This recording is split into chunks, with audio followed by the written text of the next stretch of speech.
അബ്കാരി policy പരിശോധിക്കുന്നത് tourism ഡിപ്പാർട്ട്മെൻറ്റാണ്. ഇത് എന്ത് ഭരണമാണ് ഇവിടെ നടക്കുന്നത്? അപ്പോൾ ടൂറിസം ഡിപ്പാർട്ട്മെൻറ്റ്, ടൂറിസം വകുപ്പ് അനധികൃതമായി ഇടപെട്ടു. നമസ്കാരം, ന്യൂസ് ആൻഡ് വ്യൂസിലേക്ക് സ്വാഗതം. സർക്കാരിനെതിരായ വലിയ ആയുധമെന്ന മട്ടിൽ കൊണ്ടുവന്ന വ്യാജ ബാർകോഴ ആരോപണം വാർത്തകളിൽ നിന്ന് അപ്രത്യക്ഷമാകുകയാണ്. 20 കോടിയുടെ അഴിമതി എന്നൊക്കെ അച്ചുനിരത്തിയവർ ഇന്ന് നെട്ടോട്ടമോടുകയാണ്. വാർത്ത വൻ പരാജയമായിട്ടും വ്യാഖ്യാനങ്ങളുമായി കടിച്ചു തൂങ്ങാനായിരുന്നു മാധ്യമങ്ങളുടെയും പ്രതിപക്ഷത്തിന്റെയും ശ്രമം. UDF ഭരണകാലത്ത് മദ്യനയത്തിന്റെ മാറ്റത്തെക്കുറിച്ച് പഠിക്കുവാൻ ടൂറിസം, തൊഴിൽ വകുപ്പ് സെക്രട്ടറിമാരെ നിയോഗിച്ചതിന്റെ രേഖകൾ പുറത്തു വന്നിരിക്കുകയാണ്. എക്സൈസ് നയത്തിൽ ടൂറിസം വകുപ്പിന് എന്ത് കാര്യമെന്ന VD സതീശന്റെ നിലപാടാണ് ഈ രേഖകളിലൂടെ പൊളിഞ്ഞു വീണത്. ബാർ ഉടമകൾ പണപ്പിരിവ് നടത്തിയതിന് തെളിവില്ലെന്നും കേസെടുക്കാനാകില്ലെന്നും ക്രൈംബ്രാഞ്ച് കൂടി വ്യക്തമാക്കിയതോടെ വ്യാജ ബാർകോഴ ആരോപണം ഒരാഴ്ചയുടെ പോലും ആയുസ്സില്ലാതെ ഒടുങ്ങുകയാണ്. ഈ ചർച്ചയിൽ അതിഥികളായി പങ്കെടുക്കുന്നത് CPIM പ്രതിനിധി VPP മുസ്തഫ,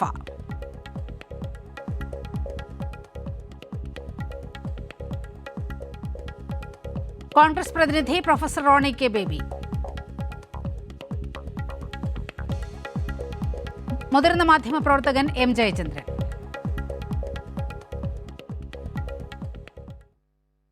ആദ്യം ശ്രീ VPP മുസ്തഫയിലേക്കാണ്. ശ്രീ VPP മുസ്തഫ, ഈ വ്യാജ ബാർകോഴ ആരോപണം അത് ആ വാർത്ത പുറത്തു വന്നപ്പോൾ തന്നെ അത് പൊളിഞ്ഞു വീഴുന്നൊരു കാഴ്ച നമ്മൾ കണ്ടതാണ്. ഈ ബാർ അസോസിയേഷൻ ജില്ലാ സെക്രട്ടറിയുടെ ജില്ലാ നേതാവിൻ്റെ ശബ്ദരേഖ പുറത്തു വന്നതോടുകൂടി തന്നെ അത്തരത്തിൽ ഈ പറയുന്ന മാതിരി ഒന്നും നടന്നിട്ടില്ല എന്ന് വളരെ വ്യക്തമാകുന്നൊരു സാഹചര്യമുണ്ടായി. തൊട്ടുപുറകെ പുതിയ വ്യാഖ്യാനങ്ങളുമായി മാധ്യമങ്ങളും പ്രതിപക്ഷവും എത്തുകയായിരുന്നു. അതായത് ഈ മദ്യനയം തീരുമാനിക്കുന്നതിൽ ഒരു ചർച്ച നടന്നു. ടൂറിസം വകുപ്പിൻ്റെ നേതൃത്വത്തിൽ അത്തരത്തിലൊരു ചർച്ച നടന്നു. ഈ എക്സൈസ് വകുപ്പിനെ മറികടന്നുകൊണ്ട് ടൂറിസം വകുപ്പ് ആരാണ് ഇത്തരത്തിൽ മദ്യനയം കൈകാര്യം ചെയ്യാൻ എന്ന തരത്തിലുള്ള ചോദ്യങ്ങളൊക്കെ പ്രതിപക്ഷ നേതാവിൽ നിന്നും ഉണ്ടായി. പക്ഷേ നോക്കൂ, ഇപ്പോൾ നമ്മൾ പുറത്തുവിട്ട ഈ വാർത്ത എന്ന് പറയുന്നത് UDF സർക്കാരിൻ്റെ കാലത്ത് ഉമ്മൻചാണ്ടി മുഖ്യമന്ത്രിയായിരിക്കുന്ന സമയത്ത് മദ്യനയത്തിൽ മാറ്റം വരുത്താൻ ടൂറിസം സെക്രട്ടറിയുടെ റിപ്പോർട്ട് കൂടി ആവശ്യപ്പെട്ടുകൊണ്ട് ആ നിർദ്ദേശങ്ങൾ കൂടി പരിഗണിച്ചുകൊണ്ടാണ് ആ സർക്കാർ മദ്യനയത്തിൽ മാറ്റം വരുത്തിയത് എന്നുള്ളതാണ്. അപ്പോൾ ഈ പ്രതിപക്ഷ നേതാവിൻ്റെ ഈ വിമർശനം യഥാർത്ഥത്തിൽ സർക്കാരിനെ കരിവാരിത്തേക്കൽ മാത്രമായിരുന്നില്ലേ യഥാർത്ഥത്തിൽ ഒരു ലക്ഷ്യം? അവരുടെ കാലത്ത് നടന്ന കാര്യം കൃത്യമായി മറച്ചു വെച്ചുകൊണ്ടാണ് ഇവിടെ എന്തോ വൻ കൊള്ള നടക്കുന്നു എന്നുള്ള രീതിയിൽ ഒരു പ്രചാരണം നടത്താൻ പ്രതിപക്ഷ നേതാവ് മുതിർന്നത്. അങ്ങനെ കാണാമോ?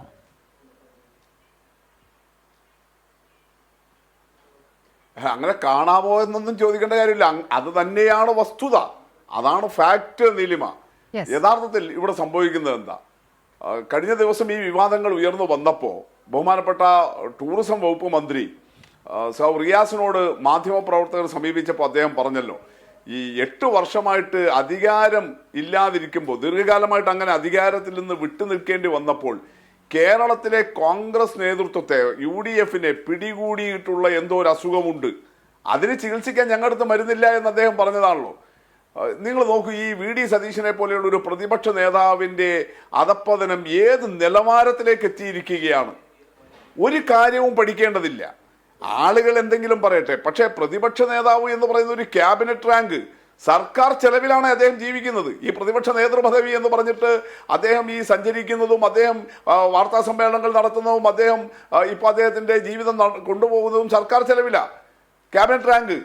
എന്നിട്ട് എന്തും വിളിച്ചു പറയുക എന്നൊരവസ്ഥയിലേക്ക് ഒരു പ്രതിപക്ഷ നേതാവ് എത്തുക.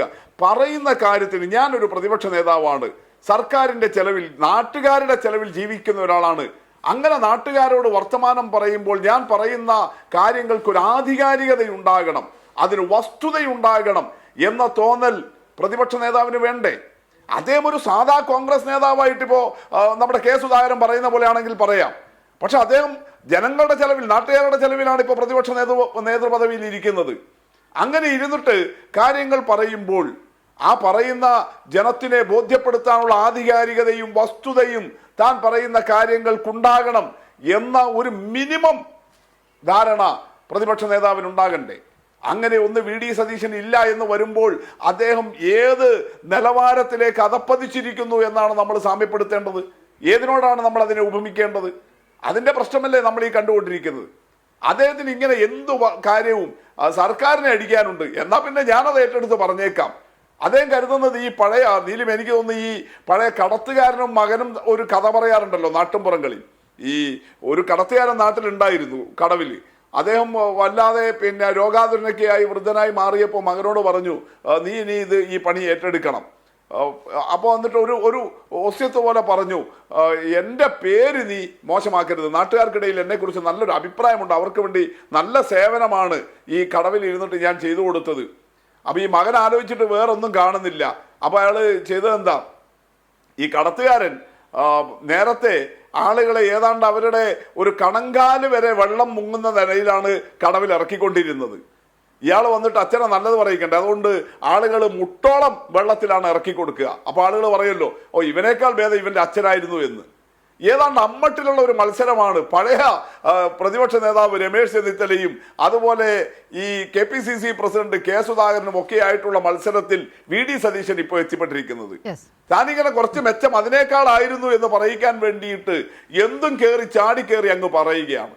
അതിന്റെ ഒരതപ്പതിനും രാഷ്ട്രീയമായാൽ തീർച്ചയായിട്ടും ആരോപണങ്ങളും പ്രത്യാരോപണങ്ങളും ഉണ്ടാകും. അത് രാഷ്ട്രീയത്തിന്റെ ജനാധിപത്യത്തിന്റെ ഒരു പിന്നെ നമ്മുടെ സംവാദത്തിന് ഒരു അനിവാര്യമായ ഘടകമാണ് രാഷ്ട്രീയത്തിൽ ആരോപണങ്ങളും പ്രത്യാരോപണങ്ങളും ഉണ്ടാവുക എന്ന് പറയുന്നത്. പക്ഷെ ആ ആരോപണങ്ങളും പ്രത്യാരോപണങ്ങളും ഉന്നയിക്കുന്നത് നേരത്തെ സൂചിപ്പിച്ചതുപോലെ ജനാധിപത്യപരമായ ഒരു സംവാദത്തിന് ഇട നൽകിക്കൊണ്ടാകണം. അതുകൊണ്ട് പറയുന്ന ആരോപണത്തിന് ഒരു വസ്തുത വേണം, ആധികാരികത വേണം.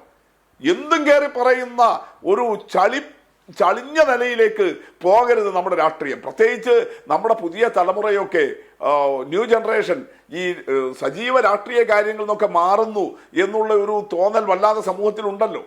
അങ്ങനെ ഒരു സാഹചര്യത്തിൽ ഇങ്ങനെ എന്തും വിളിച്ചു പറയുന്ന ആളുകളാണ് ഈ രാഷ്ട്രീയക്കാർ എന്ന തോന്നൽ ഉളവാക്കുന്ന ഒരു അവസ്ഥ വന്നു കഴിഞ്ഞാൽ ഇതിന്റെ ഒരു ഡീഗ്രഡേഷൻ എങ്ങോട്ട് പോകും? അതുകൊണ്ട് സർക്കാരിനെ വിമർശിക്കണം, സർക്കാരിനെ നയിക്കുന്ന പാർട്ടിയെ വിമർശിക്കണം. അതിനുള്ള ആരോപണങ്ങൾ ഉന്നയിക്കുമ്പോൾ അതൊരു വസ്തുതാപരമാകണം, ജനാധിപത്യപരമായ സംവാദത്തിനെ മെച്ചപ്പെടുത്തുന്നതാണ്. അതല്ലാതെ ഇന്ന് കാണുന്ന നിലയിലുള്ള ഈ അങ്ങേയറ്റം മോശമായ അവസ്ഥ ഉണ്ടാകരുത്. ഞാൻ ഒറ്റ കാര്യം പറയാം, എന്തുകൊണ്ടാണ് ഇതിങ്ങനെ 2 മിനിറ്റ് കൊണ്ട് നിർത്താൻ നീലിമ, എന്തുകൊണ്ടാണ് ഇത് ഇങ്ങനെ വിമർശിക്കേണ്ടി വന്നത്?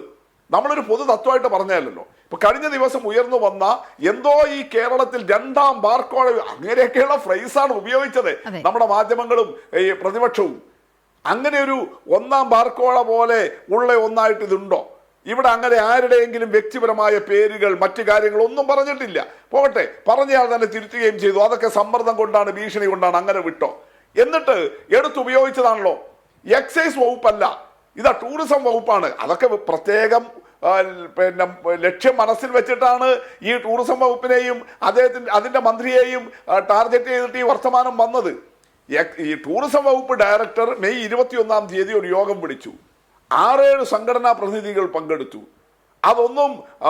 അതെല്ലാം മദ്യവ്യാപാര മേഖലയിലുള്ളവരല്ല, ബാർ ഹോട്ടലുകാരല്ല. അതിലൊരു സംഘടന മാത്രമേ ബാർ ഹോട്ടൽ നടത്തുന്നവരുള്ളൂ. മറ്റുള്ളവരെല്ലാം ടൂറിസം വ്യവസായവുമായി ബന്ധപ്പെട്ട മേഖലകളിലുള്ളവരാണ്. ഹോട്ടലുകാരുടെ സംഘടനയുണ്ടായിരുന്നു, ഹോട്ടലുകാരുടെ സംഘടനയുണ്ടായിരുന്നു, അങ്ങനെ ടൂറിസവുമായി ബന്ധപ്പെട്ട് നിൽക്കുന്ന സംഘടനാ പ്രതിനിധികളായ പങ്കെടുത്തിരുന്നു. ആ ഒരു യോഗമാണല്ലോ ഇപ്പോൾ വിവാദമായത്. ഞാൻ അങ്ങയിലേക്ക് വരാം. ശ്രീ റോണി കെ ബേബി, ഇപ്പോൾ ഒരാഴ്ച തികഞ്ഞിട്ടില്ല. അതിനു മുമ്പേ തന്നെ ഈ വ്യാജ ബാർക്കോഴ ആരോപണം പൊളിഞ്ഞു വീഴുന്ന ഒരു കാഴ്ച നമ്മൾ കാണുകയാണ്. ഒരു വാട്സപ്പിൽ വന്ന ഒരു ശബ്ദരേഖയെ ചൊല്ലിയാണല്ലോ ഇത്രയധികം വലിയ കോലാഹലങ്ങൾ സർക്കാരിനെതിരെ പടച്ചുവിട്ടത്. 20 കോടിയുടെ അഴിമതി ആരോപണമൊക്കെ ഉന്നയിക്കുന്ന ഒരു ഘട്ടമുണ്ടായി. അത് മാധ്യമങ്ങൾ ചില വാർത്തകൾ പുറത്തു കൊണ്ടുവരികയാണ്. അതിൻ്റെ തൊട്ടുപുറകെ പ്രതിപക്ഷ നേതാവ് ഇത് ഏറ്റുപിടിക്കുന്ന ഒരു സാഹചര്യം ഉണ്ടാകുന്നു. മാധ്യമങ്ങളുടെ നിലപാടൊക്കെ അവിടെ നിൽക്കട്ടെ, പക്ഷേ പ്രതിപക്ഷ നേതാവ് എന്ന് പറയുന്ന ആൾക്കൊരു വിശ്വാസ്യതയില്ലേ? ഇങ്ങനെയൊരു വലിയ ആരോപണം വരുമ്പോൾ ഇത് സർക്കാരിനെ അടിക്കാൻ മാത്രമുള്ള ഒരു ആയുധമായി കാണാതെ ഇതിൻ്റെ ഒരു നിജസ്ഥിതി ബോധ്യപ്പെട്ടിട്ട് വേണ്ടേ ഇത്തരത്തിൽ വലിയൊരു ആരോപണം സർക്കാരിനെതിരെ ഉന്നയിക്കാൻ? ഒരാഴ്ചയുടെ പോലും ആയുസില്ലാതെ ഈ ബാർക്കോഴ ആരോപണം, ഈ വ്യാജ ബാർക്കോഴ ആരോപണം പൊളിഞ്ഞു വീഴുകയാണ്.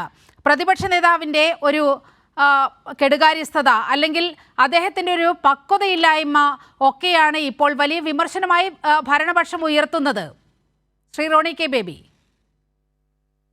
ശ്രീ VPP മുസ്തഫ നടത്തിയ സാരോപദേശ പ്രസംഗം ഞാൻ വളരെ കൗതുകത്തോടുകൂടി കേൾക്കുകയായിരുന്നു. രാഷ്ട്രീയ ധാർമ്മികതയെക്കുറിച്ചും രാഷ്ട്രീയ പ്രവർത്തനത്തിന്റെ സംശുദ്ധിയെക്കുറിച്ചും ആരോപണങ്ങൾ ഉന്നയിക്കുമ്പോൾ രാഷ്ട്രീയ നേതാക്കൾ പുലർത്തേണ്ട മാന്യതയെക്കുറിച്ചും ഒക്കെ അദ്ദേഹം സംസാരിക്കുന്നത് ഞാൻ കേട്ടു.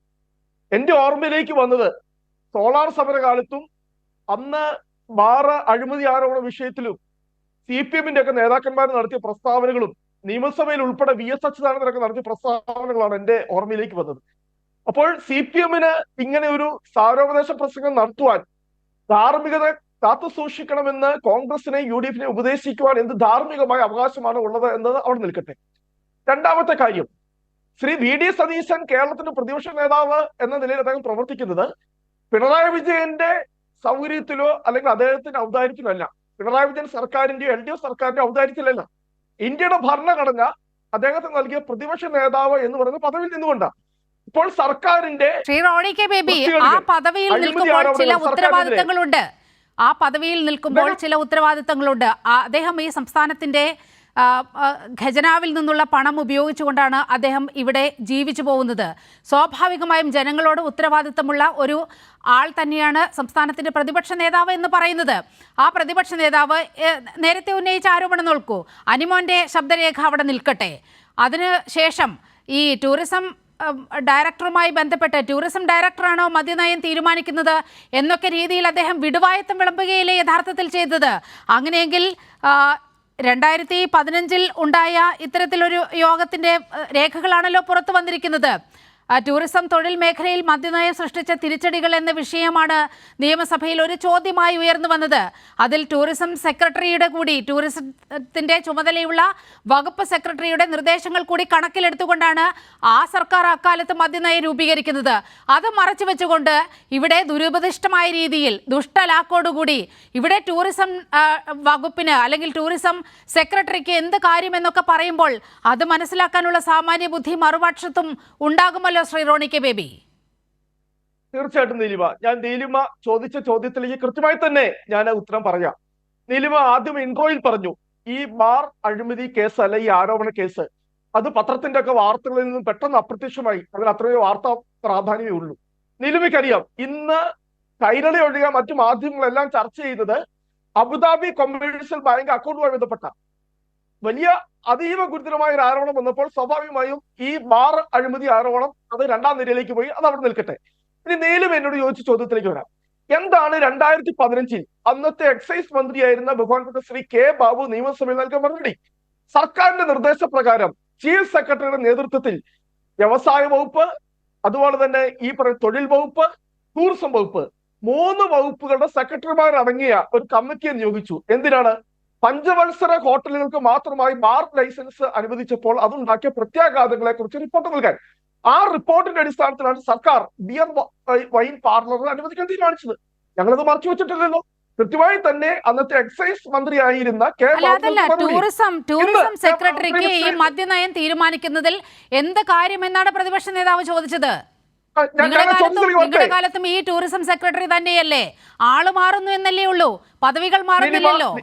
ആ പൊസിഷനിലിരിക്കുന്ന ഒരാൾ പങ്കെടുത്ത യോഗത്തിൽ തന്നെയാണ് ഈ പറഞ്ഞതുപോലെ ബിയർ വൈൻ പാർലറുകൾക്ക് അനുമതി നൽകുന്ന തരത്തിൽ മദ്യനയം മാറ്റപ്പെടുന്നത്.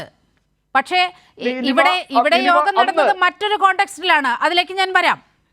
ഇല്ല, എനിക്ക് ഉത്തരം പറയാൻ അനുവദിക്കുക. എന്നോട് ചോദ്യം മാത്രം ചോദിക്കാൻ, എനിക്ക് മറുപടി പറയാൻ അനുവദിക്കാതിരിക്കാൻ ചെയ്യുന്നത് എന്താ? ഇവിടെ ഇന്ന് പ്രതിപക്ഷ നേതാവ് അല്ലെങ്കിൽ ഉന്നയിച്ച ആരോപണം എന്താ? ഇവിടെ അബ്കാരി നയം തീരുമാനിക്കുമ്പോൾ സ്വാഭാവികമായും ഇവിടെ എക്സൈസ് മന്ത്രിക്കും എക്സൈസ് വകുപ്പിനും ഒരു റോൾ ഉണ്ടാവണം. അങ്ങനെ ഒരു റോള് ഇവിടുത്തെ ഈ മദ്യനയവുമായി ബന്ധപ്പെട്ട ചർച്ചയിലുണ്ടോ? ഞാൻ ഒറ്റ ഉദാഹരണം, ഈ വർഷം മാത്രം ഈ 2024 ജനുവരി തൊട്ട് 3 സുപ്രധാന യോഗങ്ങൾ ഗവൺമെന്റ് തലത്തിൽ ചേർന്നു. അതിൽ 2 യോഗങ്ങൾ വിളിച്ചു ചേർത്തത് ചീഫ് സെക്രട്ടറിയാണ്. ഒന്നാമത്തെ യോഗം എന്ന് പറയുന്നത് ജനുവരി 4-ാം തീയതി, രണ്ടാമത്തെ യോഗം എന്ന് പറയുന്നത് മാർച്ച് 1-ാം തീയതി. ഈ 2 യോഗങ്ങളിലും ഈ അബ്കാരി നയം തിരുത്തണമെന്ന് രേഖാമൂലം ആവശ്യപ്പെടുന്നത് ടൂറിസം വകുപ്പ് സെക്രട്ടറിയാണ്.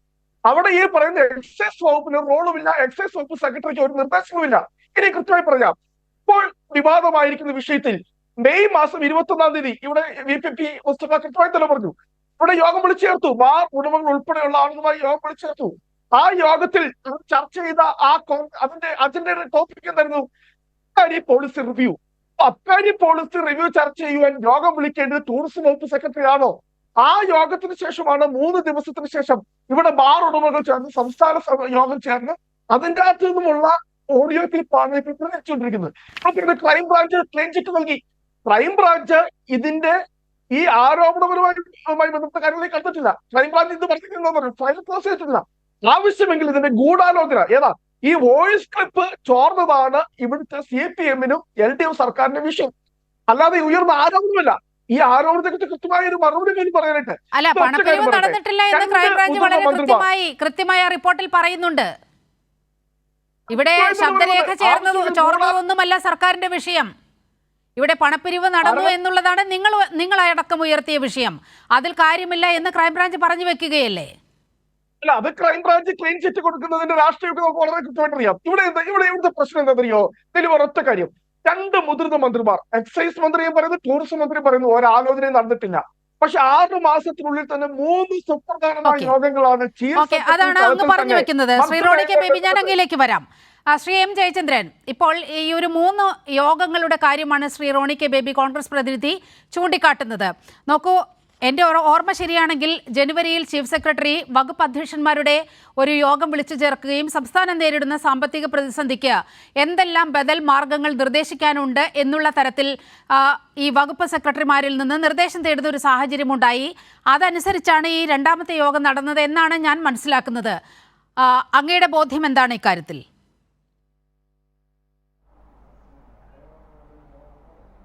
നീലിമ, ഞാൻ അതിലേക്ക് വരാം. അതിനു മുൻപ് ഈ UDF ഉന്നയിച്ച രാഷ്ട്രീയ ആരോപണം എന്തായിരുന്നുവെന്നും അതിപ്പോൾ എവിടെ എത്തി നിൽക്കുന്നുവെന്നും പരിശോധിച്ചുകൊണ്ട് നമുക്കിതിലേക്ക് വരാൻ കഴിയൂ. ഒരാഴ്ച മുമ്പ് ഉന്നയിക്കപ്പെട്ട ആരോപണം 2ാം ബാർ കോഴ എന്നാണല്ലോ. അങ്ങനെയാണല്ലോ ചർച്ചകളിൽ മൊത്തം നടന്നത്. മാധ്യമങ്ങൾ അത് ഏറ്റെടുക്കുകയൊക്കെ ചെയ്തത്. 2ാം ബാർ കോഴ ആരോപണത്തിന് നിദാനമായി പ്രതിപക്ഷം ഉന്നയിച്ചത് ബാർ ഉടമ അനിമോൻ്റെ വീഡിയോ ക്ലിപ്പാണ്. വീഡിയോ ക്ലിപ്പിന് പിന്നാലെ ഓഡിയോ ക്ലിപ്പാണ്. വീഡിയോ ക്ലിപ്പല്ല, ഓഡിയോ ക്ലിപ്പാണ്. ആ ഓഡിയോ ക്ലിപ്പിലാണ് കുറേ കാര്യങ്ങൾ പറയുന്നുണ്ട്. പക്ഷേ പിന്നാലെ വരുന്നത് വാട്സപ്പ് മെസ്സേജാണ്. ഞാൻ ഇന്നലെ പറഞ്ഞത് ശരിയല്ലായിരുന്നു, അതിന് കാര്യങ്ങളും പറഞ്ഞിട്ടുണ്ട്. അപ്പോൾ പെട്ടെന്ന് ഡിഫെൻസീവിലായത് ആരാണ് ഡിഫെൻസീവിലായത് എന്നുള്ളത് കാണുകയല്ലേ കേരളം മുഴുവനും. പ്രതിപക്ഷമാണ് ഡിഫെൻസീവിലായത്. കാരണം 2ാം ബാർ കോഴ ആരോപണം ഉന്നയിച്ച് ആദ്യം ഇപ്പം നീലിമ തുടക്കത്തിൽ സൂചിപ്പിച്ചു 20 കോടി. ഇവരങ്ങനെയല്ല, ആദ്യം 250 കോടി പറഞ്ഞു, പിന്നെ 25 കോടിയായി, പിന്നീട് 20 കോടിയിലെത്തി. ഇപ്പോൾ ഇതെല്ലാം വിഴുങ്ങേണ്ടി വന്നു. ഇപ്പോൾ സാമ്പത്തിക ആരോപണമേ ഇല്ല. പക്ഷേ ഇത് വിടാൻ തയ്യാറില്ല. അപ്പോഴാണ് നമ്മുടെ മുമ്പിൽ അത് വീണ്ടും നമ്മളത് അന്വേഷിക്കേണ്ടി വരുന്നത്. എന്തുകൊണ്ടാണ് വീണ്ടും വിടാൻ തയ്യാറില്ലാത്തത്? അതിനൊറ്റ കാരണമേ ഉള്ളൂ. ജൂൺ 10-ന് അസംബ്ലി തുടങ്ങുന്നു, നിയമസഭാ സമ്മേളനം തുടങ്ങുന്നു. അസംബ്ലിയിൽ നിയമസഭാ സമ്മേളനത്തിൽ കത്തിച്ചു നിർത്താൻ ഒരു വിഷയം വേണം. ആ വിഷയമായി സെലക്ട് ചെയ്യപ്പെട്ടിരിക്കുന്നത് 2ാം ബാർ കോഴ വിവാദം എന്ന ഇല്ലാക്കഥയാണ്. ആ ഇല്ലാക്കഥ എത്രത്തോളം ത്രസിപ്പിച്ച് നിർത്താൻ കഴിയും, വാർത്തകൾ നിറഞ്ഞു നിർത്താൻ കഴിയും, അതാണിപ്പം ശ്രമിച്ചുകൊണ്ടിരിക്കുന്നത്. അതിനെന്താണ് ചെയ്യുന്നത്? ഇപ്പോൾ മന്ത്രി അറിയാതെ യോഗം വിളിച്ചു വകുപ്പ് സെക്രട്ടറി. ടൂറിസം സെക്രട്ടറി എക്സൈസ് ഡിപ്പാർട്ട്മെൻറ്റിനെ മറികടന്ന് യോഗം വിളിച്ച് ഇത് തീരുമാനിക്കാൻ പോകുന്നു. ഏത് നമ്മുടെ ഈ ഡ്രൈ ഡേ സംബന്ധിച്ച് തീരുമാനിക്കാൻ പോകുന്നു. ഇതാണ് ഇപ്പോഴത്തെ വാദം. പക്ഷേ അവർക്ക് തന്നെ അവരുടെ ആ വാദത്തിലുള്ള വലിയൊരു ദൗർബല്യം എന്താണെന്ന് പറയാം. അവർ ഉന്നയിക്കുന്ന വാദത്തിൽ തന്നെ വലിയൊരു ദൗർബല്യം മുഴച്ചു നിൽക്കുന്നുണ്ട്. അതൊറ്റ കാര്യമാണ് മുഴച്ചു നിൽക്കുന്നത്. ഈ വകുപ്പ് സെക്രട്ടറി ടൂറിസം ഡയറക്ടർ യോഗം വിളിച്ചു. വകുപ്പ് സെക്രട്ടറി അല്ല, ടൂറിസം ഡയറക്ടറാണ് യോഗം വിളിച്ചത് മെയ് 21-ന്. ഈ യോഗത്തിൽ തീരുമാനങ്ങൾ എന്തെങ്കിലും എടുത്തു എന്ന് ഇതുവരെ പ്രതിപക്ഷ നേതാവിന് പറയാൻ കഴിയുന്നില്ല. ഡിസിഷൻ മേക്കിംഗ് ബോഡിയായിരുന്നു ആ യോഗം. പറയാൻ കേരളത്തിലെ പ്രതിപക്ഷ നേതാവിന് ഈ നിമിഷം വരെ സാധിച്ചിട്ടില്ല. തീരുമാനങ്ങൾ എടുത്തോ പറയാൻ കഴിയുന്നില്ല. വകുപ്പ് സെക്രട്ടറി യോഗം വിളിച്ചു. ഇതാണ് വലിയ തെറ്റായി ഉന്നയിക്കുന്നത്. ഈ ഇന്ത്യയിൽ അത് പറയുമ്പോൾ മറ്റു ചില കാര്യങ്ങൾ പറയേണ്ടി വരും. ഇന്ത്യയിൽ ഈ പാർലമെൻ്ററി ഡെമോക്രസി ആണ് നിലനിൽക്കുന്നത്. പൊളിറ്റിക്കൽ പാർലമെൻ്ററി ഡെമോക്രസിയാണ് നിലനിൽക്കുന്നത്. അതിലെന്തൊക്കെയാണുള്ളത്? ലെജിസ്ലേച്ചർ, എക്സിക്യൂട്ടീവ്, ജുഡീഷ്യറി എന്ന 3 തൂണുകൾ. 4ാം തൂണായി, 4th എസ്റ്റേറ്റായി മാധ്യമങ്ങൾ ആണല്ലോ. അപ്പോൾ ഈ 3 തൂണുകൾ പിന്നെ എക്സിക്യൂട്ടീവിനെ അവഗണിച്ചുകൊണ്ടോ ഒഴിവാക്കിക്കൊണ്ടോ നിരാകരിച്ചുകൊണ്ടോ ലെജിസ്ലേച്ചറിന് പ്രവർത്തിക്കാൻ കഴിയുമോ ഇന്ത്യയിൽ പാർലമെൻ്ററി വ്യവസ്ഥയിൽ? അങ്ങനെ പാടില്ല എന്നുള്ളത് കൊണ്ടാണ് സിവിൽ സർവീസ് എന്ന പിന്നെ ഒരു വലിയ ഉദ്യോഗസ്ഥരുടെ ഏറ്റവും ക്രീമിലറായിട്ടുള്ള ഒരു ഡിപ്പാർട്ട്മെൻറ്റ് ഉണ്ടാക്കിയിരിക്കുന്നത്. സിവിൽ സർവീസിന് വേണ്ടി IAS, IPS, IFS അങ്ങനെ 23 സർവീസുകൾ ഉണ്ടാക്കി വെച്ചിരിക്കുന്നത്. ആ ബ്യൂറോക്രസിയുടെ ഭാഗമാണത്. അതാണ് എക്സിക്യൂട്ടീവ്. ആ എക്സിക്യൂട്ടീവിൻ്റെ സഹായത്തോടു കൂടിയാണ് പൊളിറ്റിക്കൽ ലീഡർഷിപ്പ്, പൊളിറ്റിക്കൽ ഫ്രണ്ടുകൾ അധികാരത്തിൽ വരികയും ഭരിക്കുകയും ചെയ്യുന്നത്. ഇത് സ്വാഭാവികവും സഹജവുമായ ഇന്ത്യൻ ഡെമോക്രസിയുടെ രീതിയാണെന്നേ. ഇവരത് സമ്മതിക്കില്ല. സെക്രട്ടറിക്ക് യോഗം വിളിക്കാൻ അധികാരമില്ല. എന്തൊരു ബണ്ടത്തരമാണ് പറയുന്നത്. 1957 ഒന്നാം EMS ഗവൺമെൻറ്റിൻ്റെ കാലം മുതൽ ഇപ്പോൾ ഈ രണ്ടാം പിണറായി മന്ത്രിസഭ വരെയുള്ള മുഴുവൻ മന്ത്രിസഭകളിലും എല്ലാ ചീഫ് സെക്രട്ടറിമാരും മന്ത്ലി മീറ്റിങ്ങുകൾ വിളിക്കാറുണ്ട്. എല്ലാ ചീഫ് സെക്രട്ടറിമാരും. അതിലൊരു ചീഫ് സെക്രട്ടറി പോലും മന്ത്ലി മീറ്റിംഗ് വിളിക്കാത്ത ഒരൊറ്റ ചീഫ് സെക്രട്ടറി ഉണ്ടായിട്ടില്ല അന്ന് മുതൽ ഇന്ന് വരെയുള്ളത് ഈ സഭകളിൽ. ആ മന്ത്ലി മീറ്റിങ്ങിൽ സ്വാഭാവികമായും ആ സ്റ്റേറ്റിൻ്റെ മൊത്തം കാര്യങ്ങളാണ് ചർച്ച ചെയ്യുക. ഇത്തവണ ഇപ്പോൾ നീലിമ ശരിയായി ചൂണ്ടിക്കാണിച്ചതുപോലെ January 1 ചേർന്ന മന്ത്ലി മീറ്റിങ്ങിൽ പിന്നെ നമ്മുടെ ചീഫ് സെക്രട്ടറി ഡോക്ടർ വേണു ചൂണ്ടിക്കാണിച്ചത് നമുക്ക് ഉള്ള പ്രശ്നങ്ങളാണ്. പ്രശ്നങ്ങളെന്ന് പറഞ്ഞാൽ എന്താണ്? പ്രശ്നങ്ങളാകുന്നത് എന്താണ്? പിന്നെ ഈ അടിയന്തരാവസ്ഥയ്ക്ക് തുല്യമായ, സാമ്പത്തിക അടിയന്തരാവസ്ഥയ്ക്ക് തുല്യമായ ഒരവസ്ഥ യൂണിയൻ ഗവൺമെൻറ് നമുക്ക് വരുത്തി വച്ചിരിക്കുന്നു. അതിൽ നിന്ന് കഴിയുന്നത്ര തനത് വരുമാനം ഉയർത്തിക്കൊണ്ട്, തനത് റവന്യൂ വരുമാനം ഉയർത്തിക്കൊണ്ട് മുന്നോട്ട് വരാൻ കേരളത്തിന് സാധിച്ചിട്ടുണ്ട്. എന്നാൽ അത് പോരാ. എത്രത്തോളം നമുക്ക് ചെയ്യാൻ കഴിയും? അതിന് നിങ്ങളുടെ സജഷൻസ് എന്താണോ അത് നൽകുക. സജഷൻസ് നൽകണം എന്ന് തന്നെയാണ് കേരളത്തിൻ്റെ ചീഫ് സെക്രട്ടറി തൻ്റെ വകുപ്പ് സെക്രട്ടറിയോട് ആവശ്യപ്പെട്ടത്. അതനുസരിച്ചാണ് വകുപ്പ് സെക്രട്ടറിമാർ യോഗം ചേർന്നത്. അതിൻ്റെ പേരിലാണ് ഈ മീറ്റിംഗ്, May 22 മീറ്റിംഗ് നടക്കുന്നത്. അതിനാണ് ടൂറിസം സെക്രട്ടറി അല്ല, സെക്രട്ടറി നിർദ്ദേശപ്രകാരം ടൂറിസം ഡയറക്ടർ മീറ്റിംഗ് വിളിക്കുന്നതും. അവിടെ നീലിമ പറഞ്ഞതുപോലെ തന്നെ ഹോട്ടലിയേഴ്സ് പങ്കെടുത്തു, ഹൗസ് ബോട്ട് ഓണേഴ്സ് അസോസിയേഷൻ പങ്കെടുത്തു, ബാർ മുതലാളിമാരുടെ അസോസിയേഷൻ അത് പങ്കെടുത്തു. അവരെല്ലാം പങ്കെടുത്തു, നിർദ്ദേശങ്ങൾ പറഞ്ഞു. നിർദ്ദേശങ്ങൾക്ക് വേണ്ടിയിട്ടാണല്ലോ മീറ്റിംഗ് വിളിക്കുന്നത്. ഈ മീറ്റിംഗ് വിളിക്കുന്ന നിർദ്ദേശങ്ങൾക്ക് വേണ്ടിയിട്ടാണെന്നേ. നിർദ്ദേശങ്ങൾ കിട്ടി. ആ നിർദ്ദേശങ്ങൾ ഗവൺമെൻറ് സമർപ്പിച്ചു കഴിഞ്ഞാൽ ഇവർ തന്നിട്ടുള്ള നിർദ്ദേശങ്ങൾ സ്വീകരിക്കണമോ നിരാകരിക്കണമോ എന്നുള്ളത് അത് ഗവൺമെൻറ് ഡിസിഷനാണ്. ഗവൺമെൻറ് ഡിസ്ക്രിഷണറി പവറുണ്ട്. ആ പവറിലാണ് അത് ചെയ്യുന്നത്. ഒന്ന്. രണ്ടാമത്, മദ്യനയം ആരാണ് തീരുമാനിക്കുന്നത്? മദ്യനയം തീരുമാനിക്കാൻ എൽ ഡി എഫിൻ്റെതായ രീതിയുണ്ട്. ആദ്യം ചെയ്യുന്നത് LDF ഭരണമുന്നണിയാണല്ലോ ഇപ്പോൾ എൽ ഡി എഫിലെ മുന്നണിയിലെ കക്ഷികൾ, പാർട്ടികൾ സ്വന്തം നിലയ്ക്ക് വിഷയങ്ങൾ ചർച്ച ചെയ്യും. എന്നിട്ട് മുന്നണിയിലേക്ക് വരും, LDFിലേക്ക് വരും. LDFിൽ വീണ്ടും ചർച്ച ചെയ്തിട്ട് തീരുമാനമായി എടുക്കും. ആ തീരുമാനം ക്യാബിനറ്റിലേക്ക് അവർ കൈമാറും. ക്യാബിനറ്റ് അത് ഡിസിഷനാക്കും. അതാണ് വരുന്ന മദ്യനയം. LDF തീരുമാനിക്കുന്ന ആ തീരുമാനമാണ് ക്യാബിനറ്റ് ഡിസിഷനായി മദ്യനയമായി വരുന്നത്. അങ്ങനെയാണ് LDFിൻ്റെ മദ്യനയങ്ങളെല്ലാം അങ്ങനെയാണ്. UDFിൻ്റെ അങ്ങനെ അല്ലെങ്കിൽ നമുക്കൊന്നും പറയാനില്ല. ആലോചിച്ചിട്ടാണ് ചെയ്യുന്നതെന്നാണ്. അതിലൊരു വ്യത്യാസമുണ്ട്. കഴിഞ്ഞ തവണ ഇത്തരത്തിൽ മുന്നണിയുമായി കൂടിയാലോചിക്കുന്ന പ്രശ്നമൊന്നും ഉണ്ടായില്ല എന്നാണ് മനസ്സിലാകുന്നത്. ശ്രീ VPP മുസ്തഫ, LDFിന് അദ്ദേഹം പറഞ്ഞു നിർത്തിയെടുത്ത് നമുക്ക് തുടങ്ങാം. LDFിന് വളരെ കൃത്യമായ ഒരു രീതിയുണ്ട്. ഏത് നയത്തിൻ്റെ കാര്യത്തിലായാലും, അത് മദ്യനയമാകട്ടെ ഏത് നയമാകട്ടെ. കഴിഞ്ഞ ഉമ്മൻചാണ്ടി സർക്കാരിൻ്റെ കാലത്ത് നോക്കൂ, ടൂറിസം തൊഴിൽ വകുപ്പ് സെക്രട്ടറിമാരുടെ ഒരു യോഗം ചേരുന്നു. അവിടെ ചില നിർദ്ദേശങ്ങൾ മുന്നോട്ട് വയ്ക്കുന്നു. ഈ മദ്യനയം പുനഃപരിശോധിക്കുന്നത് ഈ സെക്രട്ടറിമാരുടെ ശുപാർശയെ തുടർന്നാണ് ഈ മദ്യനയം പുനഃപരിശോധിച്ചത് എന്ന് കെ ബാബു എക്സൈസ് മന്ത്രി നിയമസഭയിൽ അറിയിക്കുകയും ചെയ്യുന്നു. അതായത് വളരെ കൃത്യമായി പറഞ്ഞു വെക്കുന്നത് ഈ വകുപ്പ് സെക്രട്ടറിമാർ നൽകിയ നിർദ്ദേശം അനുസരിച്ചാണ് ഉമ്മൻചാണ്ടി സർക്കാരിൻ്റെ മദ്യനയം തിരുത്തപ്പെടുന്നത്. ബിയർ വൈൻ പാർലറുകൾക്ക് കൂടുതൽ അനുമതി നൽകുകയും 5 സ്റ്റാർ ബാറുകൾക്ക് 5 സ്റ്റാർ പഞ്ചനക്ഷത്ര പദവിയുള്ള ഹോട്ടലുകൾക്ക് മാത്രം ബാർ ലൈസൻസ് നൽകുകയും ചെയ്യുന്നുള്ള വളരെ സുപ്രധാനമായ തീരുമാനങ്ങളെല്ലാം കൈക്കൊള്ളുന്നത് ഈ വകുപ്പ് സെക്രട്ടറിമാരുടെ റിപ്പോർട്ടിൻ്റെ അടിസ്ഥാനത്തിലാണെന്ന് ചുരുക്കം. അതായത് ഇവിടെ ഒരു പ്രാഥമികമായ ചർച്ച നടക്കുമ്പോൾ അത് മദ്യനയത്തെക്കുറിച്ച് പോലുമല്ല, സംസ്ഥാനത്തിൻ്റെ സാമ്പത്തിക പ്രതിസന്ധി എങ്ങനെ മെച്ചപ്പെടുത്താം എന്നുള്ളതിനെക്കുറിച്ച് നിർദ്ദേശങ്ങൾ ചോദിക്കുമ്പോൾ ഈ ടൂറിസം സെക്രട്ടറിയാണോ മദ്യനയമൊക്കെ തീരുമാനിക്കുന്നത് എന്നുള്ള രീതിയിൽ പ്രതിപക്ഷ നേതാവ് പെരുമാറുന്നത് എന്തിൻ്റെ അടിസ്ഥാനത്തിലാകും?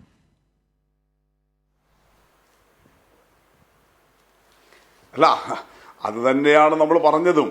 കാരണം വസ്തുതകൾ പഠിച്ച് ശരിയായ നിലയിൽ ഈ ഗവൺമെന്റിനെതിരായ വിമർശനം ഉന്നയിക്കണം. ഞാൻ പറഞ്ഞല്ലോ, CPIM-ഉം ഇടതുപക്ഷവും വിമർശനത്തെ സ്വാഗതം ചെയ്യുന്നവരാണ്. നിങ്ങളെ വലതുപക്ഷത്തെ പോലെ, പ്രത്യേകിച്ച് കോൺഗ്രസിനെയൊക്കെ പോലെ അവരുടെ ഒരു യോഗത്തിൽ ഒരാൾ അവിടുത്തെ KPCC പ്രസിഡന്റിനെതിരെ അല്ലെങ്കിൽ ഭാരവാഹികൾക്കെതിരെ വിമർശിച്ചാൽ തല്ല. അതാണല്ലോ മിന്നാന്ന് KSUവിന്റെ സമ്മേളനത്തിൽ കണ്ടത്, അവിടെ ക്യാമ്പിൽ കണ്ടത്.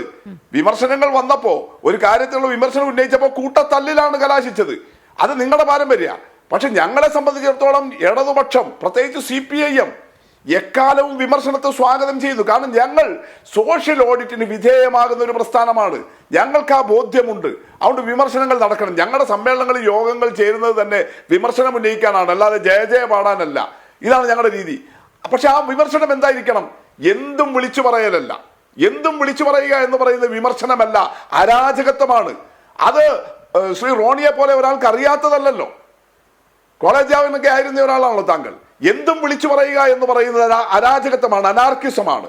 കാര്യങ്ങൾ പഠിച്ച് തെറ്റ് ചെയ്തയാളെ തിരുത്തിപ്പിക്കാനാണെങ്കിൽ, ഈ സർക്കാർ തെറ്റ് ചെയ്തിരിക്കുന്നു, ആ സർക്കാരിലെ മന്ത്രി തെറ്റ് ചെയ്തിരിക്കുന്നു, അത് തിരുത്തിപ്പിക്കാനാണെങ്കിൽ വസ്തുതാപരമായിരിക്കണം വിമർശനം, ഫാക്റ്റ് ആയിരിക്കണം ഉണ്ടാകേണ്ടത്. അതിനു പകരം എന്തും വിളിച്ചു പറയുക എന്നുള്ള ശൈലിയിലേക്ക് പോകരുത്. നിങ്ങൾ നോക്കൂ, എക്സൈസ് എന്താ മദ്യനയത്തിന്റെ ഒരു രീതി നമ്മുടെ നാട്ടിൽ? അത് സർക്കാരിന്റെ മദ്യനയമാണ്. എക്സൈസ് വകുപ്പ് അതിന്റെ ഡ്രാഫ്റ്റേ തയ്യാറാക്കുള്ളൂ. മദ്യനയം ക്യാബിനറ്റ് അംഗീകരിച്ച് പുറത്തിറങ്ങിയാൽ പിന്നെ എക്സൈസ് വകുപ്പിന്റെ മദ്യനയമല്ല, അത് ആ ഗവൺമെന്റിന്റെ മദ്യനയമാണ്. എല്ലാ വർഷവും ഏപ്രിലിൽ വരും. 2014-15 വർഷത്തെ മദ്യനയം നിങ്ങൾക്ക് ഏപ്രിൽ മാസത്തിൽ പ്രഖ്യാപിക്കാൻ കഴിഞ്ഞില്ല. എന്തുകൊണ്ടാ? 2014 ലോക്സഭാ തെരഞ്ഞെടുപ്പ് നടക്കുകയായിരുന്നു. നിങ്ങളാണെങ്കിൽ മദ്യനയം പുനരാലോചിക്കാൻ വേണ്ടി ഒരു ഏകാംഗ കമ്മീഷനെ 2013 ജനുവരിയിൽ നിയോഗിച്ചിട്ടുണ്ടായിരുന്നു, രാമചന്ദ്രൻ കമ്മീഷൻ. അതിന്റെ റിപ്പോർട്ട് കിട്ടുന്നത് 2014 മാർച്ച് മാസത്തിലാണ്. അപ്പോഴത്തേക്കും ലോക്സഭാ തെരഞ്ഞെടുപ്പിന്റെ നടപടി തുടങ്ങി. എന്നിട്ട് നിങ്ങൾ 2014-15 മദ്യനയം പ്രഖ്യാപിക്കുന്നത് 2014 ആഗസ്റ്റ് മാസത്തിലാണ്. ഒരുപാട് മാസം പിന്നിലിട്ടിട്ടാണ്. അതിലാണ് നിങ്ങളുടെ പാർട്ടിക്കകത്തുണ്ടായ ചില തർക്കങ്ങൾ, അന്നത്തെ KPCC പ്രസിഡന്റ് VM സുധീരൻ എടുത്ത ചില നിലപാടും ഭരണ നേതൃത്വത്തിലുണ്ടായിരുന്ന ഉമ്മൻചാണ്ടിയുടെ നിലപാടും തമ്മിലുണ്ടായ തർക്കത്തെ തുടർന്ന് നിങ്ങൾ ആ മദ്യനയത്തിൽ 2014 ഓഗസ്റ്റിൽ അന്നുണ്ടായിരുന്ന ബാർ ലൈസൻസുകൾ റദ്ദാക്കാൻ വേണ്ടി തീരുമാനിക്കുന്നത്. ഉമ്മൻചാണ്ടിയുടെ കാലത്ത് 400 ബാറുകൾ കേരളത്തിൽ പ്രവർത്തിച്ചിരുന്നു. 2014 ഓഗസ്റ്റിലെ മദ്യനയത്തിൽ മാത്രമാണ് അതിനൊരു മാനദണ്ഡം കൊണ്ടുവരുന്നത്. ഏത് 5 സ്റ്റാർ ഹോട്ടലുകൾക്ക് മാത്രമേ ഇനി കേരളത്തിൽ ബാർ ലൈസൻസ് ഉള്ളൂ. അതല്ലാത്ത എല്ലാ ഹോട്ടലുകളുടെയും ബാർ ലൈസൻസ് റദ്ദാക്കണം. അല്ലാതെ നീലിമ ഇവർ പലപ്പോഴും പ്രസംഗിക്കുന്ന പോലെ ഉമ്മൻചാണ്ടിയുടെ ഭരണകാലത്ത് ആകെ 21 ബാർ മാത്രമല്ല ഉണ്ടായത്. ഉമ്മൻചാണ്ടിയുടെ ഭരണകാലത്തിന്റെ ഭൂരിഭാഗം സമയത്തും 400ഓളം ബാറുകൾ കേരളത്തിൽ പ്രവർത്തിച്ചിരുന്നു. 2014 ആഗസ്റ്റിലെ ഈ മദ്യനയത്തെ തുടർന്ന് 5 സ്റ്റാർ ബാർ, അത് തന്നെയും ബാറുകളോടുള്ള എതിർപ്പോ മദ്യനിരോധനത്തിനോ വേണ്ടിയിട്ടല്ല. അന്ന് കോൺഗ്രസിനകത്തുണ്ടായ ഉൾപാർട്ടി തർക്കത്തെ തുടർന്നാണ് അത് അങ്ങനെ ഒരു നയം ദേഷ്യം പിടിച്ചിട്ട് ഉമ്മൻചാണ്ടി എഴുതി വെക്കുന്നത്. എന്നാ പിന്നെ ഒന്നും വേണ്ട എന്നുള്ള മട്ടിൽ. എന്നിട്ടോ അവിടെ ഇവർക്ക് നിൽക്കാൻ വേണ്ടി കഴിഞ്ഞോ? കാരണം അങ്ങനെ ഒരു നയമെടുത്തപ്പോൾ അതുവരെ പ്രവർത്തിച്ചു കൊണ്ടിരുന്ന 400ഓളം ഹോട്ടലുകളിലെ തൊഴിലാളികൾക്ക് തൊഴിൽ നഷ്ടപ്പെട്ടു. ആളുകളുടെ വരുമാനമില്ലാതായി. അവരുടെ കുടുംബങ്ങൾ പട്ടിണിയിലാകുന്ന സ്ഥിതി വന്നു. ടൂറിസം വ്യവസായം കേരളത്തിൽ വളർന്നു വരുന്ന വ്യവസായ മേഖല അത് പ്രതിസന്ധിയിലായി. അങ്ങനെ വന്നപ്പോഴാണ് നിങ്ങൾ ടൂറിസം സെക്രട്ടറിയെയും തൊഴിൽ വകുപ്പ് സെക്രട്ടറിയെയും നിയോഗിക്കുന്നത്. എന്നിട്ട് എന്താ ചെയ്തത്? വെറുതെ അവരുടെ റിപ്പോർട്ട് വാങ്ങിക്കുകയാണ് ചെയ്തത്. നിങ്ങൾ ഈ 2014 ആഗസ്റ്റിൽ പ്രഖ്യാപിച്ച മദ്യനയം തിരുത്തിയെന്നേ. അത് എക്സൈസ് വകുപ്പിന്റെ ശുപാർശയുടെ അടിസ്ഥാനത്തിലല്ല, ഏതെങ്കിലും മേഖലയിലെ ശുപാർശയുടെ അടിസ്ഥാനത്തിലല്ല. ടൂറിസം വകുപ്പ് സെക്രട്ടറിയും തൊഴിൽ വകുപ്പ് സെക്രട്ടറിയും നൽകിയ ശുപാർശയുടെ അടിസ്ഥാനത്തിൽ 2014 ഓഗസ്റ്റിലെ നിങ്ങളുടെ കൊട്ടിഘോഷിച്ച മദ്യനയം നിങ്ങൾ തിരുത്തി. എന്നിട്ട് 2014 ഡിസംബറിൽ പുതുക്കിയ മദ്യനയം നിങ്ങൾ കൊണ്ടുവന്നു. അങ്ങനെയാ നിങ്ങൾ ബിയറും വൈനും പാർലറുകൾ അനുവദിക്കാൻ തീരുമാനിച്ചത്, പൂട്ടിയ ഹോട്ടലുകളിൽ. നിങ്ങളുടെ ഈ നയം മൂലം, ആഗസ്റ്റിലെ നയം മൂലം പൂട്ടിയ 400ഓളം ഹോട്ടലുകളിൽ ബിയറും വൈനും പാർലർ കൊടുക്കാൻ വേണ്ടി നിങ്ങൾ എന്ത് മദ്യനിരോധനത്തിന് വേണ്ടിയാണ് നിന്നിട്ടുള്ളത്? നിങ്ങൾ എക്സൈസ് വകുപ്പിനെ കൊണ്ട് മാത്രമാണോ മദ്യനയം ഉണ്ടാക്കിയത്? ഇത് നിങ്ങൾ തന്നെ. അപ്പൊ ഇങ്ങനെ സ്വാഭാവികമായിട്ട് നടക്കുന്ന കാര്യമല്ലേ? അതിന്റെ മറ്റു വിശദാംശങ്ങളാണ് ശ്രീ ജയചന്ദ്രൻ പറഞ്ഞത്. ഞാൻ അതുകൊണ്ട് ആവർത്തിക്കുന്നില്ല.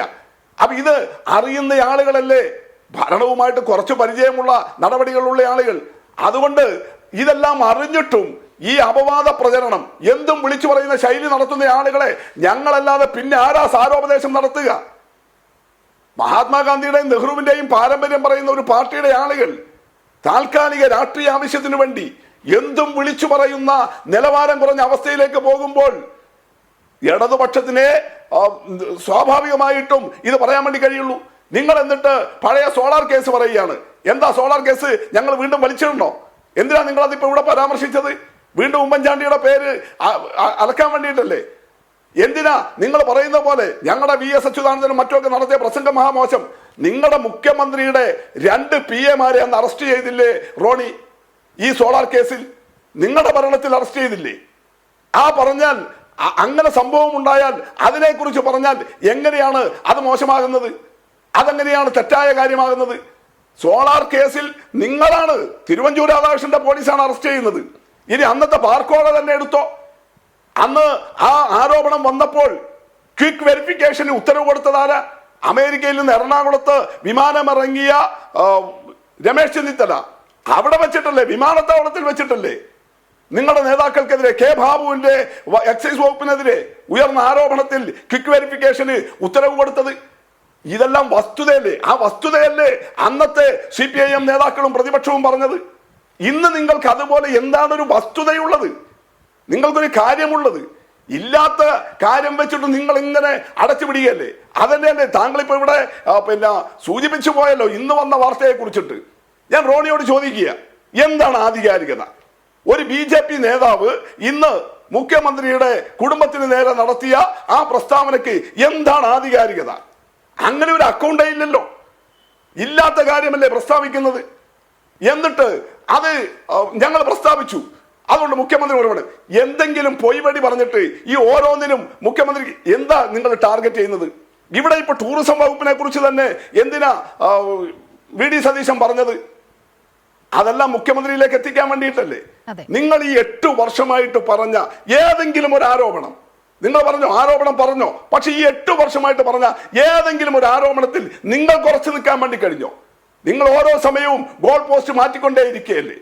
നിങ്ങൾ പറഞ്ഞ ഏതെങ്കിലും ആരോപണം നിങ്ങൾ എടുക്കുന്നുണ്ടോ? നിങ്ങൾ കോടതിയിൽ പോയില്ലേ പലതും കൊണ്ട്? എന്താ കോടതിയിൽ നിന്നുണ്ടായ അവസ്ഥ? മാത്യു കുഴൽനാടൻ വലിയ വെല്ലുവിളിയല്ലേ മുടക്കിയത് മുഖ്യമന്ത്രിക്കും മുഖ്യമന്ത്രിയുടെ കുടുംബത്തിനുമെതിരെ? അദ്ദേഹത്തെ വലിയ വില്ലാളി വീരനായിട്ടല്ലേ ആ ദിവസങ്ങളിൽ അവതരിപ്പിച്ചത്? ഇതാ ഇപ്പൊ പൂട്ടുമെന്നുള്ള മട്ടിൽ. എന്നിട്ട് എന്താ വിജിലൻസ് കോടതിയിൽ നിന്ന് ഇപ്പോ 2 ആഴ്ച മുമ്പുണ്ടായ വിധി? നിങ്ങൾ പറ, റോണി പറ. ഒരു തെളിവുമില്ല എന്നല്ലേ പറഞ്ഞത്? ഒരു തെളിവുമില്ല. എന്നിട്ട് മാത്യു കുഴൽനാടൻ തന്നെ ആ വിധി വന്നപ്പോ പറയുകയാണ് തെളിവുകൾ എനിക്ക് ഹാജരാക്കാൻ വേണ്ടി കഴിയില്ല. തെളിവില്ലാതെ ആർക്കെതിരെയും എന്തും വിളിച്ചു പറയാം രാഷ്ട്രീയ വിരോധത്തിന്റെ പേരിൽ എന്നത് ഒരു നല്ല രാഷ്ട്രീയ പ്രവർത്തനമാണോ? അപ്പൊ സ്വാഭാവികമായിട്ടും നേരത്തെ കൃത്യമായി നിങ്ങൾ തന്നെ നിങ്ങളുടെ നേതാക്കളെയും പ്രവർത്തകരെയും എല്ലാം അറസ്റ്റ് ചെയ്യുകയും വെരിഫിക്കേഷൻ നടത്തുകയും ചെയ്യുന്ന സമയത്ത് പറഞ്ഞ അന്നത്തെ സാഹചര്യവും ഒരു തെളിവും ഒരു ആധികാരികതയും വസ്തുതയും ഇല്ലാതെ വായിക്ക് തോന്നിയത് കോതക്ക് പാട്ട് എന്ന മട്ടിൽ ഇങ്ങനെ ഓരോ തവണ ഓരോന്ന് വിളിച്ചു പറയുന്ന നിങ്ങളുടെ ഇന്നത്തെ ശൈലിയും, അപ്പൊ പിന്നെ നിങ്ങളുടെ സാരോപദേശം നടത്തേണ്ടത് ഞങ്ങളല്ലേ? നിങ്ങൾ കാണിക്കുന്നത് ശരിയല്ല. നമ്മുടെ രാഷ്ട്രീയത്തിൽ നിന്ന്, ഈ രാഷ്ട്രീയ പ്രക്രിയയിൽ നിന്ന് ആളുകൾ അകന്നു പോകും. ആളുകൾക്ക് രാഷ്ട്രീയത്തിൽ താല്പര്യമുണ്ടാക്കുന്ന ഒരു പ്രവർത്തനമല്ല ഇത്. അതുകൊണ്ട് വസ്തുതാപരമായിട്ട് വരണം. ഇങ്ങനെ വല്ലാതെ മോശമാക്കുന്ന അവസ്ഥയിലേക്ക് കൊണ്ടുപോകരുത്. എന്താ VD സതീശൻ ഉപയോഗിക്കുന്ന വാക്ക്? അതല്ലേ ഈ ഇങ്ങനെ വിമർശനങ്ങൾ ഉന്നയിക്കാൻ കാര്യമാകുന്നു അദ്ദേഹത്തിന്റെ പ്രയോഗങ്ങൾ. എക്സൈസ് വകുപ്പിലെ ടൂറിസം വകുപ്പ് ഹൈജാക്ക് ചെയ്യുകയാണ്. അപ്പോൾ 2015 ഹൈജാക്ക് ചെയ്തതാണോ? നിങ്ങൾ പറ. അന്ന് കെ ബാബുവിന്റെ വകുപ്പിനെ ഈ ടൂറിസം വകുപ്പും, കാരണം അത് I ഗ്രൂപ്പുകാരനാണ് AP Anilkumar, K Babu A ഗ്രൂപ്പുകാരനാണ്. അതുകൊണ്ട് I ഗ്രൂപ്പുകാരന്റെ വകുപ്പ് A ഗ്രൂപ്പുകാരന്റെ വകുപ്പിനെ ഹൈജാക്ക് ചെയ്തതാണോ? നിങ്ങൾ പറ. ഇങ്ങനെയൊക്കെയാണോ നമ്മുടെ രാഷ്ട്രീയം ചർച്ച ചെയ്യേണ്ടത്? അതുകൊണ്ടാണ് ഞങ്ങൾ ഗൗരവമായിട്ട് പറയുന്നത്, ഇത് വല്ലാത്ത നിലയിലേക്ക് നമ്മുടെ നാടിനെ കൊണ്ടുചെന്നെത്തിക്കുന്ന അവസ്ഥയിലേക്ക് ഇന്നത്തെ ദൗർഭാഗ്യവശാൽ കേരളത്തിലെ കോൺഗ്രസ് നേതൃത്വം ചെന്നു പതിക്കുകയാണ്. അത് നിങ്ങളുടെ പാർട്ടിക്കകത്ത് തന്നെ കാണുകയാണല്ലോ റോഡി. എന്താ KPCC പ്രസിഡന്റും പ്രതിപക്ഷ നേതാവും തമ്മിൽ പലപ്പോഴും കാണിക്കുന്ന അവസ്ഥ? ആരാ ഹൈജാക്ക് ചെയ്യുന്നതെന്നത് അവിടെ കാണുകയല്ലേ? KPCC പ്രസിഡന്റിനെ മിണ്ടാൻ പോലും സമ്മതിക്കുന്നില്ലല്ലോ. അദ്ദേഹത്തെ മോശക്കാരനാക്കാനല്ലേ ശ്രമിക്കുന്നത്? ഇതൊക്കെ നമ്മുടെ മുന്നിലുള്ള വസ്തുതയാണ്. ആ വസ്തുത വെച്ച് ഗൗരവമായിട്ട് കാണണം. ശരി, ശ്രീ റോണി കെ ബേബി, അങ്ങേക്ക് മറുപടി പറയാം. കോൺഗ്രസിന്റെ ഗ്രൂപ്പ് രാഷ്ട്രീയമടക്കം ഉന്നയിക്കപ്പെട്ടിട്ടുണ്ട് ഇവിടെ. സുധീരനും ഉമ്മൻചാണ്ടിയും തമ്മിലുള്ള ഗ്രൂപ്പ് യുദ്ധമൊക്കെ നമുക്കറിയാം. അതിന്റെ പുറത്തു വന്ന ഈ മദ്യനയത്തിലെ മാറ്റമൊക്കെ അക്കാലത്തെ ഒട്ടേറെ ചർച്ച ചെയ്യപ്പെട്ട ഒരു വിഷയമാണ്. ആ ഒരു കണ്ണിൽ നിന്ന് നോക്കിക്കൊണ്ടാണ് പ്രതിപക്ഷ നേതാവും കാര്യങ്ങളെ ഈ രീതിയിൽ കാണാൻ ശ്രമിക്കുന്നതെന്ന് പറയേണ്ടി വരും. ഈ പ്രതിപക്ഷ ശബ്ദങ്ങളെയും വിമർശനങ്ങളെയും ജനാധിപത്യപരമായ രീതിയിൽ തന്നെ CPM നേരിടും. CPM അതിനെ ശ്രദ്ധിക്കും, അതിനെ ഉൾക്കൊള്ളുമെന്ന് ബഹുമാനപ്പെട്ട ശ്രീ VPP മുസ്തഫ പറഞ്ഞപ്പോൾ എന്റെ കൈത്തണ്ടിലെ രോമങ്ങളൊക്കെ ആവേശത്താല്, അങ്ങ് വലിയ അഭിമാനത്താല് CPM ഇങ്ങനെ ഒരു പ്രസ്ഥാനമാണല്ലോ എന്നൊക്കെ ഞാൻ ഓർത്തുപോയി. അപ്പോഴാണ് പെട്ടെന്ന് എന്റെ മനസ്സിലേക്ക് അങ്ങനെ CPM ഈ വിമർശനങ്ങളെയൊക്കെ ഉൾക്കൊള്ളുന്ന പ്രസ്ഥാനമായിരുന്നെങ്കിൽ TP ചന്ദ്രശേഖരൻ ഇന്നും ഈ ഭൂമുഖത്ത് ജീവനോടെ ഉണ്ടായിരുന്നതിനെ എന്ന് പോലും ഞാൻ ചിന്തിക്കുകയുണ്ടായി. ഇവിടെ ശ്രീ VPP മുസ്തഫ UDF-ന്റെ കാലത്തെ അബ്കാരി നയത്തിലുണ്ടായ ഭേദഗതിയും ഇപ്പോൾ LDF ഗവൺമെന്റിന്റെ അബ്കാരി നയവുമായി ബന്ധപ്പെട്ട കാര്യങ്ങൾ പറയുകയുണ്ടായി. അന്ന് വളരെ കൃത്യമായി തന്നെ ബാർ കോഴ ആരോപണം ഉയർന്നപ്പോൾ സുപ്രീം കോടതി ലളിതാകുമാരി കേസിൽ പറഞ്ഞ വിധിയുടെ അടിസ്ഥാനത്തിൽ ശ്രീ രമേശ് ചെന്നിത്തല ഞങ്ങളുടെ ഗവൺമെന്റിലെ തന്നെ 2 മന്ത്രിമാർക്കെതിരെ ബഹുമാനപ്പെട്ട VPP മുസ്തഫ പറഞ്ഞ പോലെ ക്വിക്ക് വെരിഫിക്കേഷൻ, വിജിലൻസിനെ കൊണ്ട് ക്വിക്ക് വെരിഫിക്കേഷന് ഞങ്ങൾ തയ്യാറായി. കാരണം ഞങ്ങൾക്ക് 100% ഉറച്ച വിശ്വാസം ഉണ്ടായിരുന്നു ഇത് എന്ന് പറയുന്നത് രാഷ്ട്രീയമായിട്ടുള്ള ഒരു അഴിമതി ആരോപണം മാത്രമാണ്. 1% പോലും ഈ ആരോപണങ്ങളിൽ കഴമ്പില്ല എന്ന ഉത്തമ ബോധ്യം ഉണ്ടായിരുന്നത് കൊണ്ടാണ് ഞങ്ങൾ ആ നിമിഷം തന്നെ പ്രതിപക്ഷം പോലും അന്ന് ആവശ്യപ്പെടുന്നതിന് മുമ്പ് വെരിഫിക്കേഷൻ പോയി. റിപ്പോർട്ട് വന്നു. ബഹുമാനപ്പെട്ട ശ്രീ KM മാണി സാറിനെയും അതുപോലെ തന്നെ ബഹുമാനപ്പെട്ട K ബാബുവിനെതിരെയും ഒരു തെളിവ് പോലും ഇല്ല എന്ന് വിജിലൻസ് കണ്ടെത്തി. ഇവിടേക്ക് വരുമ്പോൾ എന്താ ചെയ്തത്? ഇവിടെ എന്തെങ്കിലും ഒരു സമഗ്രമായ അന്വേഷണം ക്രൈംബ്രാഞ്ച് നടത്തിയിട്ടുണ്ട്, അവിടെ നിൽക്കട്ടെ. ഇനി ഞാൻ കൃത്യമായി തന്നെ ഇവിടെ പ്രിയപ്പെട്ട ശ്രീ നീലിമ ഒരു ഭാഗം മാത്രം അടർത്തിയെടുത്തുള്ള സംസാരിക്കുന്നത്. നീലിമ പറയുന്നു അന്ന് 2 വകുപ്പ് സെക്രട്ടറിമാരുടെ റിപ്പോർട്ടിന്റെ അടിസ്ഥാനത്തിൽ ഞങ്ങൾ അബ്കാരി നയം മാറ്റി. അങ്ങനെയല്ല നീലിമ, ഇന്ന് കൈരളി TVയിൽ കാണിക്കുന്നുണ്ട്. അന്ന് നിയമസഭയിൽ ബഹുമാനപ്പെട്ട K ബാബു നൽകിയ മറുപടി കൃത്യമായി പറയുന്നുണ്ട്. സർക്കാരിന്റെ നിർദ്ദേശപ്രകാരം, ആ വാക്ക് കോട്ട് ചെയ്തുകൊണ്ട് തന്നെ പറയാ, സർക്കാരിന്റെ നിർദ്ദേശപ്രകാരം ടൂറിസം, തൊഴിൽ, വ്യവസായ വകുപ്പ് സെക്രട്ടറിമാർ പഠനം നടത്തി റിപ്പോർട്ട് നൽകി. ഇത് ഗവൺമെന്റ് അംഗീകരിച്ചു. പക്ഷെ ഇവിടെ വരുമ്പോൾ എന്താ പ്രശ്നം എന്താ അറിയുമോ? ഇവിടെ കേരളത്തിലെ അബ്കാരി നയം, LDF ഗവൺമെന്റിന്റെ അബ്കാരി നയം മാറ്റാൻ പോകുന്നു. പല തരത്തിൽ വാർത്ത പോകുന്നു. ബജറ്റിൽ പോലും, ഇതിന് ഈ കഴിഞ്ഞ ബജറ്റിലും അതിന് മുൻപത്തെ ബജറ്റിൽ കൃത്യമായി പറഞ്ഞു. ഏതാണ് ഈ പറയുന്ന റിസോർട്ടുകാർ ഉൾപ്പെടെയുള്ള അവരുടെ പിന്നെ കോമ്പൗണ്ടിലുള്ള തെങ്ങ് പോലും കെട്ടി തള്ളാക്കി കൊടുക്കുവാൻ തരുന്ന ഉള്ള രീതിയിൽ നയത്തിൽ ഭേദഗതി വരുത്താൻ വേണ്ടി ഗവൺമെന്റ് ആലോചിക്കുന്നു, ഗവൺമെന്റ് ചെയ്യും എന്ന് കൃത്യമായി പറഞ്ഞു. പക്ഷെ ഇവിടെ പ്രശ്നം എന്താണെന്നറിയോ? ഈ അഴിമതി ആരോപണം അല്ലെങ്കിൽ കഴിഞ്ഞ ദിവസം വന്ന ഓഡിയോ ക്ലിപ്പ് പുറത്തു വന്നതിന് ശേഷം ഉത്തരവാദപ്പെട്ട 2 മന്ത്രിമാര് അത് ഈ പറയുന്ന ബഹുമാനപ്പെട്ട എക്സൈസ് മന്ത്രി ആദ്യമേ പറഞ്ഞു, ആരംഭ തലത്തിൽ പോലും ഒരു തലത്തിൽ പോലും ഗവൺമെന്റ് ഇങ്ങനെ ഒരു നയമാറ്റത്തെ കുറിച്ച് ചർച്ച ചെയ്തിട്ടില്ല. ബഹുമാനപ്പെട്ട ടൂറിസം മന്ത്രി റിയാസ് പറയുന്നു ഗവൺമെന്റ് അങ്ങനെ ആലോചിച്ചിട്ട് പോലുമില്ല. അപ്പോൾ പക്ഷേ ഇതിനകത്ത് ആർജവത്വം ഉണ്ടായിരുന്നെങ്കിൽ ഈ 2 മന്ത്രിമാർ പറഞ്ഞായിരുന്നു ഞങ്ങൾ ആലോചിക്കുന്നുണ്ട് ഗവൺമെന്റ് അബ്കാരി നയം മാറ്റുന്നതിനെ കുറിച്ച്. കാരണം ടൂറിസ്റ്റുകൾ ഉൾപ്പെടെയുള്ള ആളുകൾക്ക് വരുന്ന ബുദ്ധിമുട്ടുകൾ, കേരളത്തിൽ ഉണ്ടാകുന്ന സാമ്പത്തിക പ്രതിസന്ധി, റൈഡ് ഉൾപ്പെടെയുള്ള കാര്യങ്ങൾ മാറ്റാൻ വേണ്ടി അല്ലെ ബാറുകളുടെ സമയം നീട്ടുന്നത് ഉൾപ്പെടെയുള്ള കാര്യങ്ങൾ ആലോചിക്കുന്നുണ്ട് എന്ന് അതിനുള്ള പ്രാരംഭ ചർച്ചകൾ തുടങ്ങിയിട്ടുണ്ട് എന്ന് പറയുകയും നിങ്ങൾ ഈ അന്വേഷണം നടത്തി ഈ ഗൂഢാലോചന ഒന്നും നിലനിൽക്കുന്നതല്ല, അഴിമതി ആരോപണം നിലനിൽക്കുന്നതല്ല എന്ന് പറഞ്ഞിരുന്നെങ്കിൽ ഇങ്ങനെയുള്ള ആരോപണം മുന്നോട്ട് വയ്ക്കില്ലായിരുന്നു.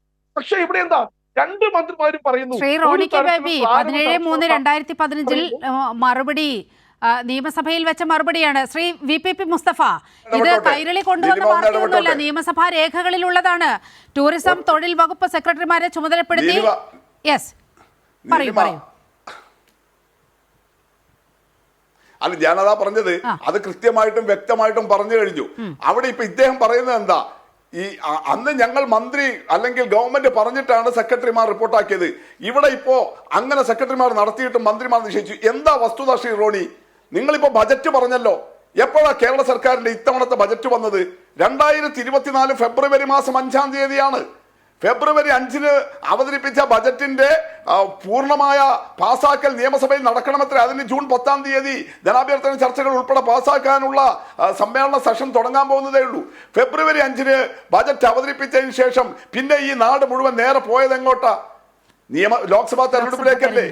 അതിന്റെ പെരുമാറ്റച്ചട്ടങ്ങളും മറ്റു കാര്യങ്ങളും. അതുകൊണ്ട് തന്നെ ഈ ബജറ്റിൽ ഉൾപ്പെടെ പറഞ്ഞിട്ടുള്ള നയ വ്യത്യാസങ്ങളോടുകൂടി മദ്യനയം മാറ്റാനുള്ള ഡിസ്കഷൻ ആരംഭിച്ചിട്ടേ ഇല്ല. അതിനുള്ള സമയം കിട്ടിയിട്ടില്ല ഗവൺമെന്റിന്. അതുകൊണ്ട് ആരംഭിച്ചിട്ടേ ഇല്ല. ആ പറഞ്ഞത് വസ്തുതയല്ലേ? താങ്കൾ തന്നെ പറഞ്ഞു ബജറ്റിലാണ് പറഞ്ഞതെന്ന്. ബജറ്റ് ഫെബ്രുവരി 5-നാ വന്നത്.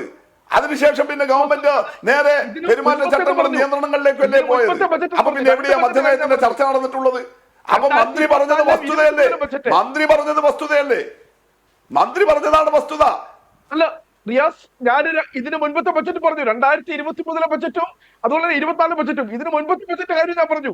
ഈ ബജറ്റിൽ മാത്രമല്ല, ഇതിന് മുൻപ് സർക്കാർ പറഞ്ഞിട്ടുണ്ട് നയത്തിൽ മാറ്റം വരുത്തുന്ന കാര്യം ഗവൺമെന്റ് ആലോചിക്കുന്നു. കഴിഞ്ഞ 2 വർഷമായി ആ ബജറ്റിനനുസരിച്ച് അല്ല റോണി 2023 ശ്രീ റോണി 2023 ബജറ്റിൽ പറഞ്ഞ കാര്യങ്ങൾ 2023-24 വർഷത്തെ മധ്യനയത്തിൽ വന്നു. ആ വന്നതിന്റെ അടിസ്ഥാനത്തിലാണ് കേരളത്തിലെ IT പാർക്കുകളിൽ മദ്യവിൽപ്പനക്കുള്ള അനുമതി നൽകുന്നതിന് പ്രത്യേക ലൈസൻസ്, അതിനുള്ള ചട്ടങ്ങൾ ഇപ്പൊ തയ്യാറായത്. അപ്പൊ 2023 ബജറ്റിന്റെ കാര്യം 2023-24 വർഷത്തെ മധ്യനയത്തിൽ വന്നു. അതിനെക്കുറിച്ച് നിങ്ങൾ ഒരു വിമർശനവും പറഞ്ഞിട്ടില്ലല്ലോ. 2023-24 മധ്യനയത്തെ കുറിച്ച് നിങ്ങൾക്കൊരു ആക്ഷേപവും ഉണ്ടായിട്ടില്ലല്ലോ.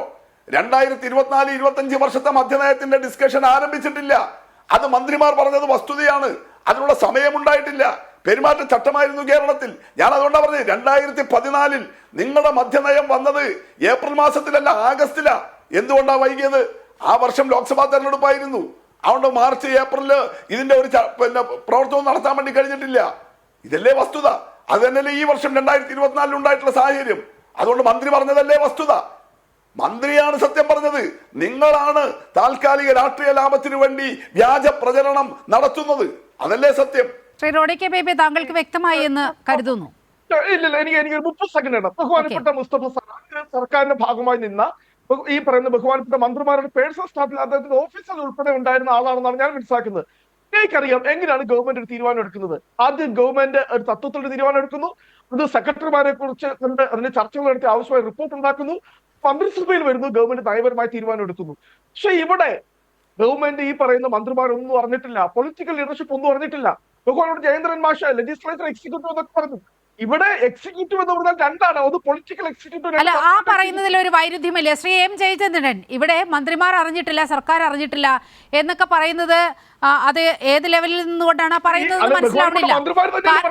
യഥാർത്ഥത്തിൽ ഇത്തരത്തിലൊരു യോഗം നടക്കുന്നത് പോലും ശ്രീ റോണി കെ ബേബി, ഇത്തരത്തിലൊരു യോഗം നടക്കുന്നത് പോലും ജനുവരിയിൽ നടന്ന ചീഫ് സെക്രട്ടറി വിളിച്ചു ചേർത്ത വകുപ്പ് അധ്യക്ഷന്മാരുടെ യോഗവുമായി ബന്ധപ്പെട്ടുള്ള ഒരു ഫോളോ അപ്പിലാണ് ഇതുമായി ബന്ധപ്പെട്ടുള്ള ചർച്ചകൾ നടക്കുന്നത്. അതല്ലാതെ ഇത് മദ്യനയം തിരുത്തുന്നതുമായി ബന്ധപ്പെട്ടല്ലോ. അത് എത്രയോ തവണ സർക്കാർ വ്യക്തമാക്കി. നിങ്ങൾക്ക് എന്തുകൊണ്ടാണ് അത് ബോധ്യപ്പെടാത്തതെന്ന് മനസ്സിലാകുന്നില്ല. മാർച്ച് 1 യോഗത്തിൽ ഈ പറയുന്ന ടൂറിസം വകുപ്പ് സെക്രട്ടറി അവിടെ കൃത്യമായി റിപ്പോർട്ട് നൽകി.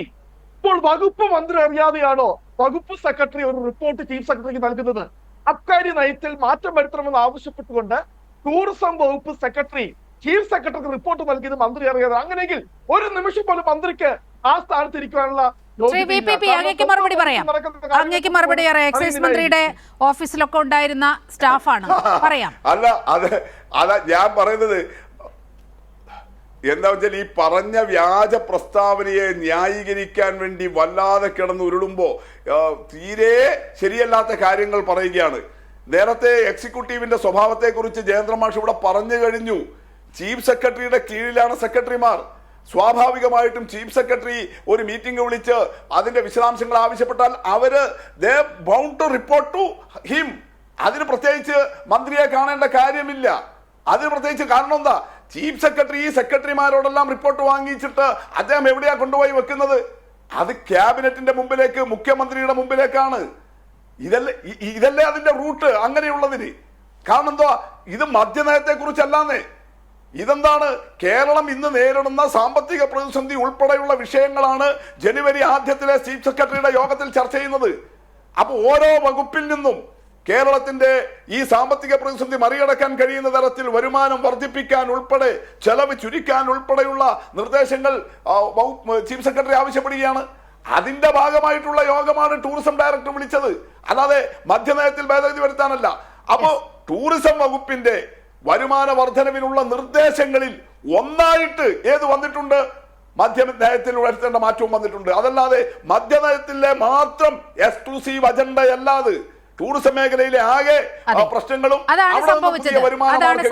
അതിലൊരു നിർദ്ദേശമായിട്ട് അത് വന്നിട്ടുണ്ട്. ശ്രീ ജയചന്ദ്രൻ, ഇത്തരത്തിൽ സതുദ്ദേശപരമായി നടന്ന ഒരു ചർച്ച അതിനെ രാഷ്ട്രീയവൽക്കരിച്ചുകൊണ്ട് ഇവിടെ എന്തോ വലിയ കൊള്ള നടക്കാൻ പോകുന്നു, കൊള്ള നടത്തുന്ന രീതിയിൽ വലിയ ആസൂത്രണം, ഗൂഢാലോചന എല്ലാം ഇതിൻ്റെ പുറകിൽ ഇപ്പോൾ സംശയിക്കേണ്ട ഒരു ഘട്ടമുണ്ട് എന്നാണ് തോന്നുന്നത്. ശ്രീ ജയചന്ദ്രൻ.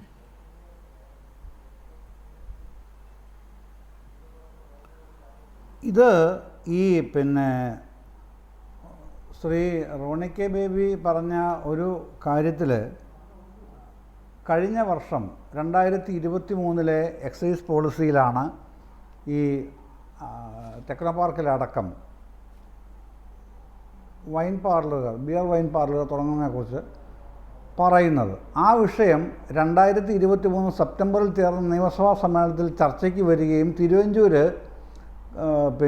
വ്യക്തമായി അത് പറയുകയും അത് രേഖപ്പെടുത്തുകയും ചെയ്തിട്ടുണ്ട്. അത് ആവശ്യമാണെന്നുള്ള നിലയിലാണ് തിരുവഞ്ചൂരിൻ്റെ മറുപടി അവിടെ രേഖപ്പെടുത്തിയിട്ടുള്ളത്. 2023 സെപ്റ്റംബറിൽ നടന്ന നിയമസഭാ സമ്മേളനത്തിൽ അതിൻ്റെ രേഖകളുണ്ട്. പിന്നെ അതെന്തിനാണ് ഇപ്പോൾ വലിച്ചിളക്കുന്നത്? ഒരു കാര്യം. രണ്ടാമത്തെ കാര്യം, ഈ എന്താണ് പ്രൊഫസറെ ഈ ഡ്രൈ ഡേ ആലോചിച്ചിട്ടുണ്ടോ? അന്ന് പറയേണ്ടതാണ് കേട്ടോ. ഉമ്മൻചാണ്ടി സർക്കാരിൻ്റെ കാലത്താണ് ഈ ഡ്രൈ ഡേ ആരംഭിക്കുന്നത്, അറിയുമല്ലോ.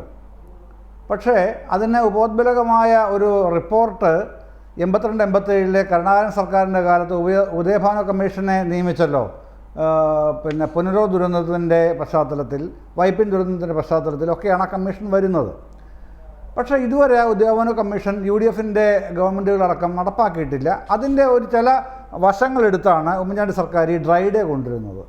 അതിൻ്റെ കൺസെപ്റ്റായിട്ടെന്ന് പറഞ്ഞത് മാസത്തിൽ 1-ാം തീയതി, അപ്പം 1-ാം തീയതിയുള്ള 12 മാസത്തിലെ ആദ്യത്തെ 1-ാം തീയതിയുള്ള 12 ദിവസം, പിന്നുള്ള 7 ഡ്രൈ ഡേകളുണ്ട്. അത് മഹാത്മാഗാന്ധി ജയന്തി സമാധി, ശ്രീനാരായണ ഗുരു ജയന്തി സമാധി, ദുഃഖവെള്ളി, ഓഗസ്റ്റ് 15, അങ്ങനെ തുടങ്ങി 7 ദിവസങ്ങളുണ്ട്. 12, 7, 19. അപ്പോൾ ആ 7 ദിവസം സെൻസിറ്റീവാണ്. അതിലേക്ക് തൊടാൻ ഒരു ഗവൺമെൻറ്റും തയ്യാറാവില്ല. പക്ഷേ ഈ സംഗതി ബാക്കി മാസത്തിലെ ആദ്യ ദിവസം എന്നുള്ളത് ഉദയഭാനു കമ്മിറ്റി റിപ്പോർട്ടിൻ്റെ അടിസ്ഥാനത്തിൽ ഉമ്മൻചാണ്ടി സർക്കാർ തീരുമാനിക്കുമ്പോൾ പറഞ്ഞിരുന്നത് 1-ാം തീയതിയാണ് തൊഴിലാളികളുടെ പണം വരുന്നത്, ജീവനക്കാരുടെ പണം വരുന്നത്. അപ്പോൾ മദ്യത്തിന് വേണ്ടി ഓവർ സ്പെൻഡിങ് ഉണ്ടാകുന്നു. അതുകൊണ്ടാണ് ഇത് ഇംപ്ലിമെൻ്റ് ചെയ്യുന്നതാണ് അന്ന് പറഞ്ഞത്. ഓക്കെ. അപ്പോൾ അത് പിന്നീട് പരിശോധിക്കുമ്പോൾ ഈ പറയുന്ന ഹൗസ് ബോട്ട് ഉടമകൾക്ക്, ഹോട്ടലിയേഴ്സിന്, ബാർ ഉടമകൾക്ക് ഒക്കെ വലിയൊരു ക്രിമിനൽ കുറ്റമായി മാറുന്നുണ്ട് ആ ദിവസം. എങ്ങനെയാണെന്നറിയാമോ? അന്ന് ഈ മദ്യപിച്ചാൽ, ഇപ്പോൾ 1-ാം തീയതി മദ്യപിക്കുന്നവർ ഡ്രൈ ഡേ ആയതുകൊണ്ട് തലേദിവസം വാങ്ങിച്ചു വെക്കും.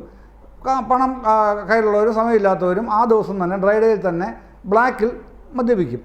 അപ്പോൾ ഈ ഹോം സ്റ്റേയിലൊക്കെ വരുന്നവർ അല്ലെങ്കിൽ ഹൗസ് ബോട്ടുകളിൽ വരുന്നവർക്കൊക്കെ ഇത്തരം സൗകര്യങ്ങൾ ചെയ്തു കൊടുത്താൽ അത് നോൺ ബെയിലബിൾ ഒഫൻസായിട്ട് തന്നെ അങ്ങ് കൈകാര്യം ചെയ്യാൻ തുടങ്ങി. ജാമ്യം കിട്ടാത്ത വകുപ്പ് ഉൾപ്പെടെയാണ് ഇത് ഒഫൻസായിട്ട് വരുന്നത്. എക്സൈസും പോലീസും ഒക്കെ ആ തരത്തിൽ കേസുകൾ കൈകാര്യം ചെയ്യുന്നതിൽ ടൂറിസം രംഗത്ത് അന്ന് മുതലേ, ഉമ്മൻചാണ്ടി സർക്കാരിൻ്റെ കാലം മുതലേ എതിർപ്പുണ്ട്. ഈ സർക്കാരിൻ്റെ കാലത്തും മുൻ സർക്കാരിൻ്റെ കാലത്തും ഒക്കെ ആ എതിർപ്പുകൾ, വിമർശനങ്ങളൊക്കെ ഉണ്ട്. അതടക്കമാണ് ഈ ചർച്ചയിൽ മെയ് 21 വരുന്നത്. അതെങ്ങനെ മദ്യനയത്തിൻ്റെ തീരുമാനമാകും? ഇങ്ങനെ ഈ ഡ്രൈ ഡേ ഉണ്ടാക്കുന്ന ഇത്തരം കെടുതികളുണ്ട്. അത് മാറ്റാനായിട്ടുള്ള നടപടികൾ സ്വീകരിക്കാൻ സർക്കാരിനോട് നിർദ്ദേശിക്കാവുന്നതാണോ? ഇതാണ് അവർ ചോദിക്കുന്നത്. ആ ചോദ്യത്തിന് നിങ്ങളങ്ങനെ പറഞ്ഞാൽ ഞങ്ങൾ രേഖപ്പെടുത്തില്ല, അതുകൊണ്ട് അല്ലെങ്കിൽ ഈ ചർച്ച അനുവദിക്കാൻ പറ്റില്ല എന്ന് ഏതെങ്കിലും ടൂറിസം ഡയറക്ടർക്ക് പറയാൻ കഴിയുമോ? അതാണ് ചെയ്യുന്നത്. പക്ഷേ അത് എന്ത് ചെയ്യണം എന്നുള്ളത് തീരുമാനിക്കുന്ന ആരാണ്? ഈ ടൂറിസം ഡയറക്ടറോ ടൂറിസം സെക്രട്ടറിയോ ചീഫ് സെക്രട്ടറിയോ ഒന്നും അല്ലല്ലോ. അത് തീരുമാനിക്കുന്ന ഗവൺമെൻറ്റാണ്. ആ ഗവൺമെൻറ് അത് ചെയ്യും. വേണമോ വേണ്ടോ എന്നുള്ള ഗവൺമെൻറ് ഡിസ്ക്രിപ്ഷണറി പവറാണ്. അത് ചെയ്യും. അതങ്ങനെയാണ് വരുന്നത്. അത്രയും സുതാര്യമാണ് ഈ ഇത്തരം കാര്യങ്ങൾ. അതിന് പകരം എക്സൈസ് ഡിപ്പാർട്ട്മെൻറ്റിനെ ടൂറിസം ഡിപ്പാർട്ട്മെൻറ്റ് ഹൈജാക്ക് ചെയ്തു, മന്ത്രി റിയാസാണ് ഭരിക്കുന്നത് എന്നൊക്കെയുള്ള വിദണ്ഡവാദം എന്ന് പറയുന്നത് തന്നെ അതിനാണ്. സ്വപക്ഷത്തെ സമർത്ഥിക്കാൻ സാധിക്കാതെ വരികയും മറുപക്ഷത്തെ അനാവശ്യമായി കടന്നാക്രമിക്കുകയും ചെയ്യുക, അതാണ് വിദണ്ഡവാദം. ആ വിദണ്ഡവാദമാണ് പ്രതിപക്ഷ നേതാവ് മുതൽ താഴോട്ടുള്ള UDFൻ്റെ നേതാക്കന്മാരെല്ലാവരും ഈ കാര്യത്തിൽ സ്വീകരിച്ചുകൊണ്ടിരിക്കുന്നത്. അതെന്തുകൊണ്ട്? എവിടെയെങ്കിലും നിൽക്കുമോ അത് പ്രൊഫസറെ? ഇത്തരം വാദങ്ങൾ എവിടെയെങ്കിലും നിൽക്കുമോ? വസ്തുതകൾക്ക് വിരുദ്ധമായ കാര്യങ്ങൾ ഇങ്ങനെ പറഞ്ഞു നടന്നുകൊണ്ടിരുന്നാൽ ജനങ്ങൾക്കിടയിൽ അവമതിപ്പുണ്ടാകുക എന്നല്ലാതെ ഈ നിയമസഭാ സമ്മേളനം നിങ്ങൾക്ക് ഇതുകൊണ്ട് ഒരു നേട്ടവും ചെയ്യാൻ കഴിയില്ല. അതൊരു കാര്യം. പിന്നെ മന്ത്രി അറിയാതെ നടത്തിയെന്ന് ചോദിക്കുന്നതിൻ്റെ ഉദാഹരണം ഞാൻ രേഖകളൊന്നും ഉദ്ധരിച്ച് പറയുന്നില്ല. ഒറ്റ കാര്യം, ഉമ്മൻചാണ്ടി സർക്കാരിൻ്റെ കാലത്ത് തന്നെ നടന്നൊരു കാര്യം. 2014 2014 അന്നത്തെ ഭരണകക്ഷി MLA ആയ വട്ടിയൂർക്കാവ് MLA കെ മുരളീധരൻ ഒരു ചോദ്യം ഉന്നയിക്കുന്നുണ്ട്. ആ ചോദ്യം ഇങ്ങനെയാണ്, ചോദ്യം മാത്രം ഞാൻ വായിക്കുന്നുള്ളൂ. താഴെ കാണുന്ന ചോദ്യങ്ങൾക്ക് മുഖ്യമന്ത്രി സദയം മറുപടി നൽകുമോ? വിവിധ സർക്കാർ വകുപ്പുകളുടെയും സ്ഥാപനങ്ങളുടെയും പ്രവർത്തനങ്ങളെക്കുറിച്ച് പഠിക്കുന്നതിനും ഉത്തരവാദിത്തപ്പെട്ട സെക്രട്ടേറിയറ്റിലെ ഉദ്യോഗസ്ഥ ഭരണപരിഷ്കാര വകുപ്പിൻ്റെ പ്രവൃത്തി പഠന സെഷനുകളെക്കുറിച്ച് പ്രസ്തുത വകുപ്പിൻ്റെ കീഴിൽ IMG എന്ന സ്ഥാപനം ഏതെങ്കിലും തരത്തിലുള്ള പഠനം നടത്തുന്നുണ്ടോ? പ്രസ്തുത പഠനം മുഖ്യമന്ത്രിയുടെ അംഗീകാരത്തോടു കൂടിയാണ് നടത്തുന്നത്, വ്യക്തമാക്കുമോ? അപ്പോൾ ഇങ്ങനെ പഠനം IMG എന്ന് പറയുന്നത് പിന്നെ ഈ താഴെത്തട്ടുള്ള പ്യൂൺ മുതൽ IASകാർക്ക് വരെ ട്രെയിനിങ് കൊടുക്കുന്ന ട്രെയിനിങ് ഇൻസ്റ്റിറ്റ്യൂട്ടാണെന്ന് അറിയുമല്ലോ, ഇൻസ്റ്റിറ്റ്യൂട്ട് ഓഫ് മാനേജ്മെൻറ്റ് ഗവൺമെൻറ്. അവിടെ ഭരണപരിഷ്കാര പിന്നെ നമ്മുടെ GAയുടെ കീഴിലുള്ള ഒരു വകുപ്പാണത്, ഇൻസ്റ്റിറ്റ്യൂട്ടാണത്. അവിടുത്തെ പക്ഷേ ഭരണപരിഷ്കാരത്തെക്കുറിച്ച് ഇവരങ്ങ് പഠിക്കാൻ തീരുമാനിക്കുകയാണ്. അത് മുഖ്യമന്ത്രി അറിഞ്ഞിട്ടില്ല. മുഖ്യമന്ത്രി പറയുന്നുണ്ട് പിന്നെ മുഖ്യമന്ത്രിയുടെ നിർദ്ദേശപ്രകാരമല്ല നടത്തുന്നത്, മുഖ്യമന്ത്രി അറിയേണ്ട കാര്യവുമില്ല. പിന്നെ ചീഫ് സെക്രട്ടറിമാരുമായുള്ള സെക്രട്ടറിമാരുള്ള ചീഫ് സെക്രട്ടറിയുടെ പ്രതിമാസ കോൺഫറൻസിൽ ഉദ്യോഗസ്ഥ ഭരണപരിഷ്കാര വകുപ്പ് വഴിയാണ് ഇത്തരത്തിലുള്ള കാര്യങ്ങൾ വന്നത്. ഇത്തരം കാര്യങ്ങൾ പറയുന്നുണ്ട് അതിനകത്ത്. ഉമ്മൻചാണ്ടി പറയുകയാണ് മുഖ്യമന്ത്രി അറിയേണ്ട കാര്യമില്ല. താങ്കൾ ചോദിച്ച മന്ത്രിയുടെ കാര്യമാണ്. മന്ത്രി അറിയാതെ സെക്രട്ടറി കോൺഫറൻസ് നടത്താൻ കഴിയുമോ എന്നുള്ളതാണ് താങ്കൾ ചോദിച്ചത്. ഇവിടെ ഉമ്മൻചാണ്ടി പറയുകയാണ് മുഖ്യമന്ത്രി അറിയേണ്ട കാര്യമില്ല. മുഖ്യമന്ത്രിയുടെ കീഴിലൊരു വകുപ്പിൽ പിന്നെ ഇത്തരത്തിൽ ഒരു യോഗം നടന്നത് മുഖ്യമന്ത്രി അറിയണമെന്നില്ല, അറിയേണ്ട കാര്യവുമില്ല. അത് ചീഫ് സെക്രട്ടറിയുടെ പ്രതിമാസ കോൺഫറൻസിൽ നടന്ന ചർച്ചയുടെ അടിസ്ഥാനത്തിലാണ് അത്തരം തീരുമാനമായിട്ട് മുമ്പോട്ട് പോകുന്നത്. തുടർന്ന് അദ്ദേഹം പറയുന്നു പക്ഷേ ഗവൺമെൻറ് അത് അംഗീകരിക്കുന്നില്ല, അതും പറയുന്നുണ്ട് എന്ന് പറഞ്ഞിട്ടാണ് സെക്രട്ടറിമാരുടെ കമ്മിറ്റിയെ കൊണ്ട് ഈ കാര്യങ്ങൾ അന്വേഷിക്കാനായിട്ട് തീരുമാനിക്കുന്നത്. ആ മുരളീധരൻ ഉന്നയിച്ച ചോദ്യത്തിൻ്റെ അടിസ്ഥാനത്തിൽ നിയമസഭയിൽ 2014 ജൂണിലാണ് ഈ സംഭവം ഉണ്ടാകുന്നത്, 10 വർഷം മുമ്പ്. അപ്പോൾ ഇതാണ് പിന്നെ നമ്മുടെ പാർലമെൻ്ററി പ്രൊസീഡിങ്സ് അങ്ങനെയാണ് sir.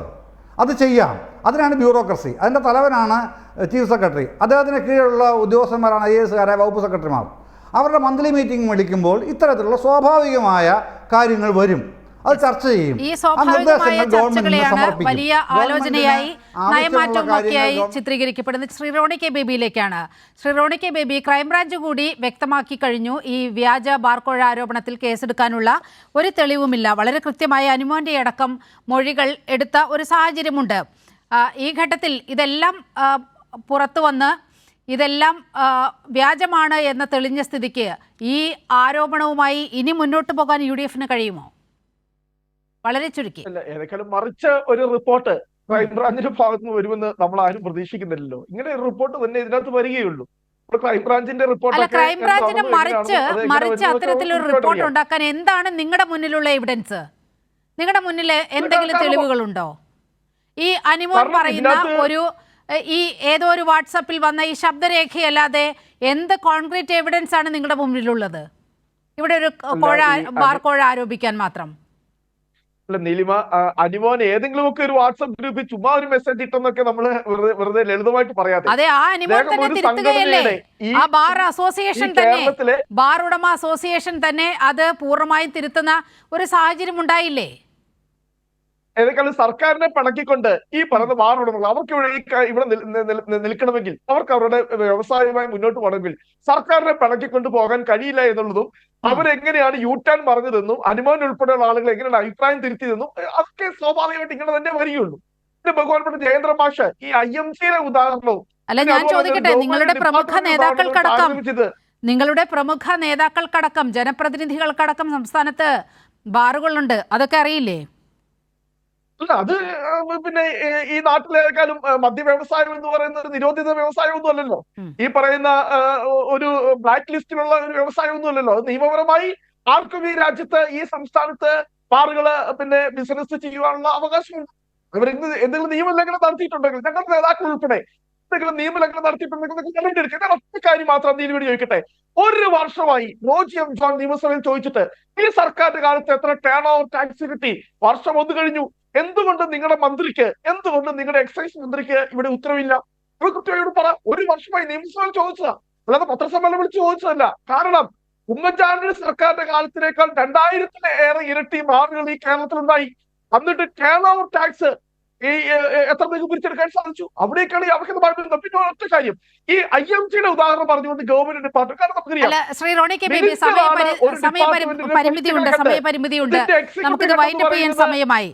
Shri VPP Mustafa, turn ഓവറിന്റെ കാര്യമാണ് കോൺഗ്രസിന്റെ പ്രതിനിധി ഉന്നയിക്കുന്നത്. ഒരു വർഷമായി ചോദ്യം ചോദിച്ചിട്ട് ഇതുവരെ ഭരണപക്ഷത്ത് നിന്ന് ഒരു മറുപടി കൊടുത്തില്ല എന്നാണ് അദ്ദേഹം ആരോപിക്കുന്നത്. നിയമസഭയിലെ ചോദ്യങ്ങൾക്ക് സമയബന്ധിതമായി ഉത്തരം നൽകുക എന്നുള്ളതാണ് ഇടതുപക്ഷ സർക്കാർ, പ്രത്യേകിച്ച് മുഖ്യമന്ത്രി വളരെ കർശനമായിട്ടും എല്ലാ വകുപ്പുകൾക്കും നൽകിയിട്ടുള്ള നിർദ്ദേശം. അതുകൊണ്ട് ഇതെന്താ സംഭവിച്ചിട്ടുള്ളത് നോക്കാം. പക്ഷെ അവിടെ അദ്ദേഹം പറഞ്ഞത് എന്തുകൊണ്ട് എക്സൈസ് വകുപ്പ് മന്ത്രി മറുപടി, ടേൺ ഓവർ ടാക്സിൽ എക്സൈസ് വകുപ്പല്ല, അത് ധനകാര്യ വകുപ്പാണ്. എക്സൈസ് ഡ്യൂട്ടിയാണ് എക്സൈസ് വകുപ്പ് പിരിച്ചെടുക്കുന്നത്. അത് രണ്ടും രണ്ട് തന്നെയാണ്. മദ്യം വിറ്റിട്ടുള്ള വിൽപ്പന നികുതിയും എക്സൈസ് ഡ്യൂട്ടിയുമാണ് പിരിച്ചെടുക്കുന്നത്. ടേൺ ഓവർ ടാക്സ് ധനകാര്യ വകുപ്പാണ് നോക്കുന്നത്. പോട്ടെ, അത് വിട്. പക്ഷേ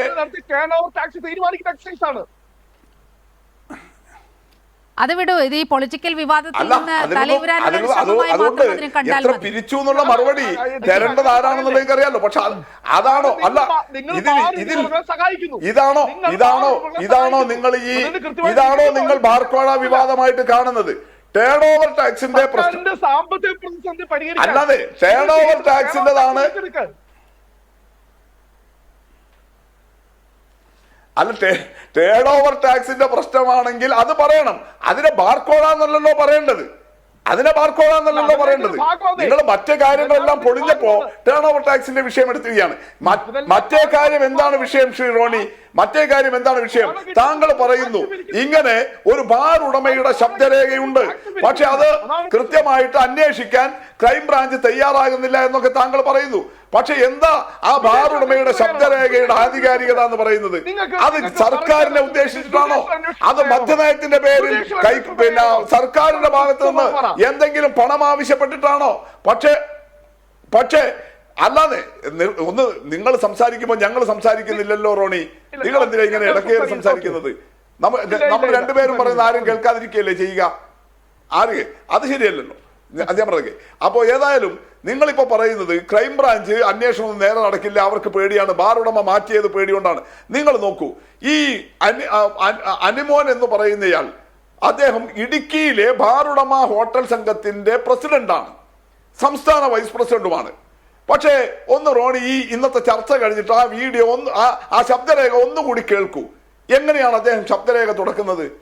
പ്രിയപ്പെട്ടവരെ, ഞാൻ അനിമോൻ, നിങ്ങളുടെ ഇടുക്കി ജില്ലാ പ്രസിഡന്റ് അല്ല, ബാർ ഹോട്ടൽ അസോസിയേഷന്റെ ജില്ലാ പ്രസിഡന്റ്. നോക്കൂ, അവരുടെ ഗ്രൂപ്പിലാണ് ഇത് ഇടുന്നത്. കാലാകാലമായിട്ടുള്ളതാണ് അവരുടെ ഗ്രൂപ്പ്. ആ ഗ്രൂപ്പിന്റെ അഡ്മിന്മാരിൽ ഒരാൾ കൂടിയായിരിക്കും ചിലപ്പോൾ അദ്ദേഹം, കാരണം അദ്ദേഹമാണല്ലോ പ്രസിഡന്റ്. ഇവരൊക്കെ ചേർന്നിട്ടാണല്ലോ ആ ഗ്രൂപ്പ് ഉണ്ടാക്കുന്നത്. അങ്ങനെ ഒരാൾ, സ്ഥിരമായിട്ട് ആ ഗ്രൂപ്പിൽ ഇടപെടുന്ന ഒരാൾ, പിന്നെ വീണ്ടും ആ ഗ്രൂപ്പിലേക്ക് ഒരു വോയിസ് മെസ്സേജ് കൊടുക്കുമ്പോൾ ഞാൻ അനിമോൻ, നിങ്ങളുടെ ബാർ ഹോട്ടൽ അസോസിയേഷന്റെ ജില്ലാ പ്രസിഡന്റ് എന്ന് പറഞ്ഞിട്ട് ഇൻട്രോ തുടങ്ങേണ്ട വല്ല കാര്യമുണ്ടോ? ഞാൻ അനിമോനാണ് എന്ന് പറഞ്ഞാൽ മതിയല്ലോ. കാരണം ആ ഗ്രൂപ്പിൽ തന്നെ ഉള്ള എല്ലാവർക്കും അറിയാമല്ലോ അദ്ദേഹമാണ് കാലാകാലമായിട്ട് പ്രസിഡന്റ്. എന്നിട്ട് എനിക്ക് ഇന്നത് പറയാനുണ്ട് എന്ന് പറഞ്ഞാൽ മനസ്സിലാക്കാം. അപ്പൊ ഇങ്ങനെ ഈ ഞാൻ ഇടുക്കി ജില്ലാ പ്രസിഡന്റാണ് എന്ന ഇൻട്രോയോടുകൂടി തുടങ്ങുന്ന ആ വോയിസ് മെസ്സേജിന്റെ ലക്ഷ്യം എന്താ? ഇതാ ഇടുക്കിയിലെ ഹോട്ടൽ ഗ്രൂപ്പിൽ മാത്രം നിൽക്കാനുള്ളതല്ല, ഈ വോയിസ് മെസ്സേജ് ലീക്കാക്കാനുള്ളതാണെന്നും അത് ഇതുപോലെ ഒരു ചർച്ചയ്ക്ക് ഇടയാക്കാൻ കേരളം മുഴുവൻ. അപ്പൊ എന്ത് വേണം? അങ്ങനെ ലീക്കാക്കുമ്പോൾ ഇത് ഇന്നയാളുടെ വോയിസ് മെസ്സേജ് ആണ് എന്ന് മനസ്സിലാകണമെങ്കിൽ ഐഡന്റിറ്റി വെളിപ്പെടുത്തണം. അങ്ങനെ ഐഡന്റിറ്റി വെളിപ്പെടുത്തിക്കൊണ്ട് ഇദ്ദേഹം നടത്തിയിട്ട്, അപ്പൊ അവിടെയാണ് അതിന്റെ ഗൂഢാലോചന വരുന്നത്. അതാണ് ഗൂഢാലോചന. അപ്പൊ അങ്ങനെ പറയുന്നത് എന്തിനു വേണ്ടിയിട്ടാ? അദ്ദേഹം തന്നെ പറയുന്നു, ഇതാ ഞങ്ങൾ ഇങ്ങനെ എറണാകുളത്ത് ഹോട്ടൽ യോഗം ചേരുന്നു, അവിടുന്ന് സ്റ്റേറ്റ് പ്രസിഡന്റ് എന്നെ ഭീഷണിപ്പെടുത്തിയിരിക്കുന്നു. അദ്ദേഹം പറയുകയാണ്, സ്റ്റേറ്റ് പ്രസിഡന്റ് എന്നെ ഭീഷണിപ്പെടുത്തിയിരിക്കുന്നു എന്ന് പറയുകയാണ്. ആ യോഗത്തിൽ വെച്ച് ഇദ്ദേഹത്തെ സസ്പെൻഡ് ചെയ്യുന്നു. അവർക്കിടയിലുണ്ടായിട്ടുള്ള, ആ സംഘടനയിൽ ഉണ്ടായിട്ടുള്ള ആഭ്യന്തര പ്രശ്നങ്ങളെ തുടർന്ന് ബോധപൂർവം ലക്ഷ്യമിട്ട്, കാരണം കേരള കോൺഗ്രസ് ജോസഫ് വിഭാഗത്തിന്റെ ആളാണ് ഇദ്ദേഹം. നേരത്തെ ജോസഫിന്റെ ആളായിരുന്നിട്ട് മാണി സാറിനെതിരെ ഒന്നാം ബാർക്കോഴ വിവാദത്തിൽ മൊഴി കൊടുത്ത ആളാണ്. അദ്ദേഹത്തിന് ഇത് എക്സ്പീരിയൻസ് ഇല്ലാത്ത ആളല്ല. ഇങ്ങനത്തെ മെസ്സേജുകൾ കൊണ്ട് എങ്ങനെ വാർത്തയുണ്ടാക്കാമെന്ന് അനുഭവസ്ഥനാണ് അദ്ദേഹം. Yes. അത് വെച്ചിട്ടുണ്ടാക്കിയെടുത്തതല്ലേ? ഗൂഢാലോചനയടക്കം പുറത്തു വരേണ്ടതുണ്ട്. ശബ്ദരേഖ ചോർത്തിയതിന് പിന്നിൽ ഗൂഢാലോചനയുണ്ടെങ്കിൽ മാത്രം തുടർ നടപടി എന്ന നിലപാട് ക്രൈംബ്രാഞ്ച് കൈക്കൊള്ളുകൂടി ചെയ്തിരിക്കുന്ന ഈ സാഹചര്യത്തിൽ ഈ ബാർക്കോഴ വ്യാജാരോപണവുമായി ഇനിയും UDF മുന്നോട്ട് പോകുമോ എന്ന് കണ്ടറിയണം. ന്യൂസ് ആൻഡ് വ്യൂസ് ഈ ഘട്ടത്തിൽ അവസാനിക്കുകയാണ്.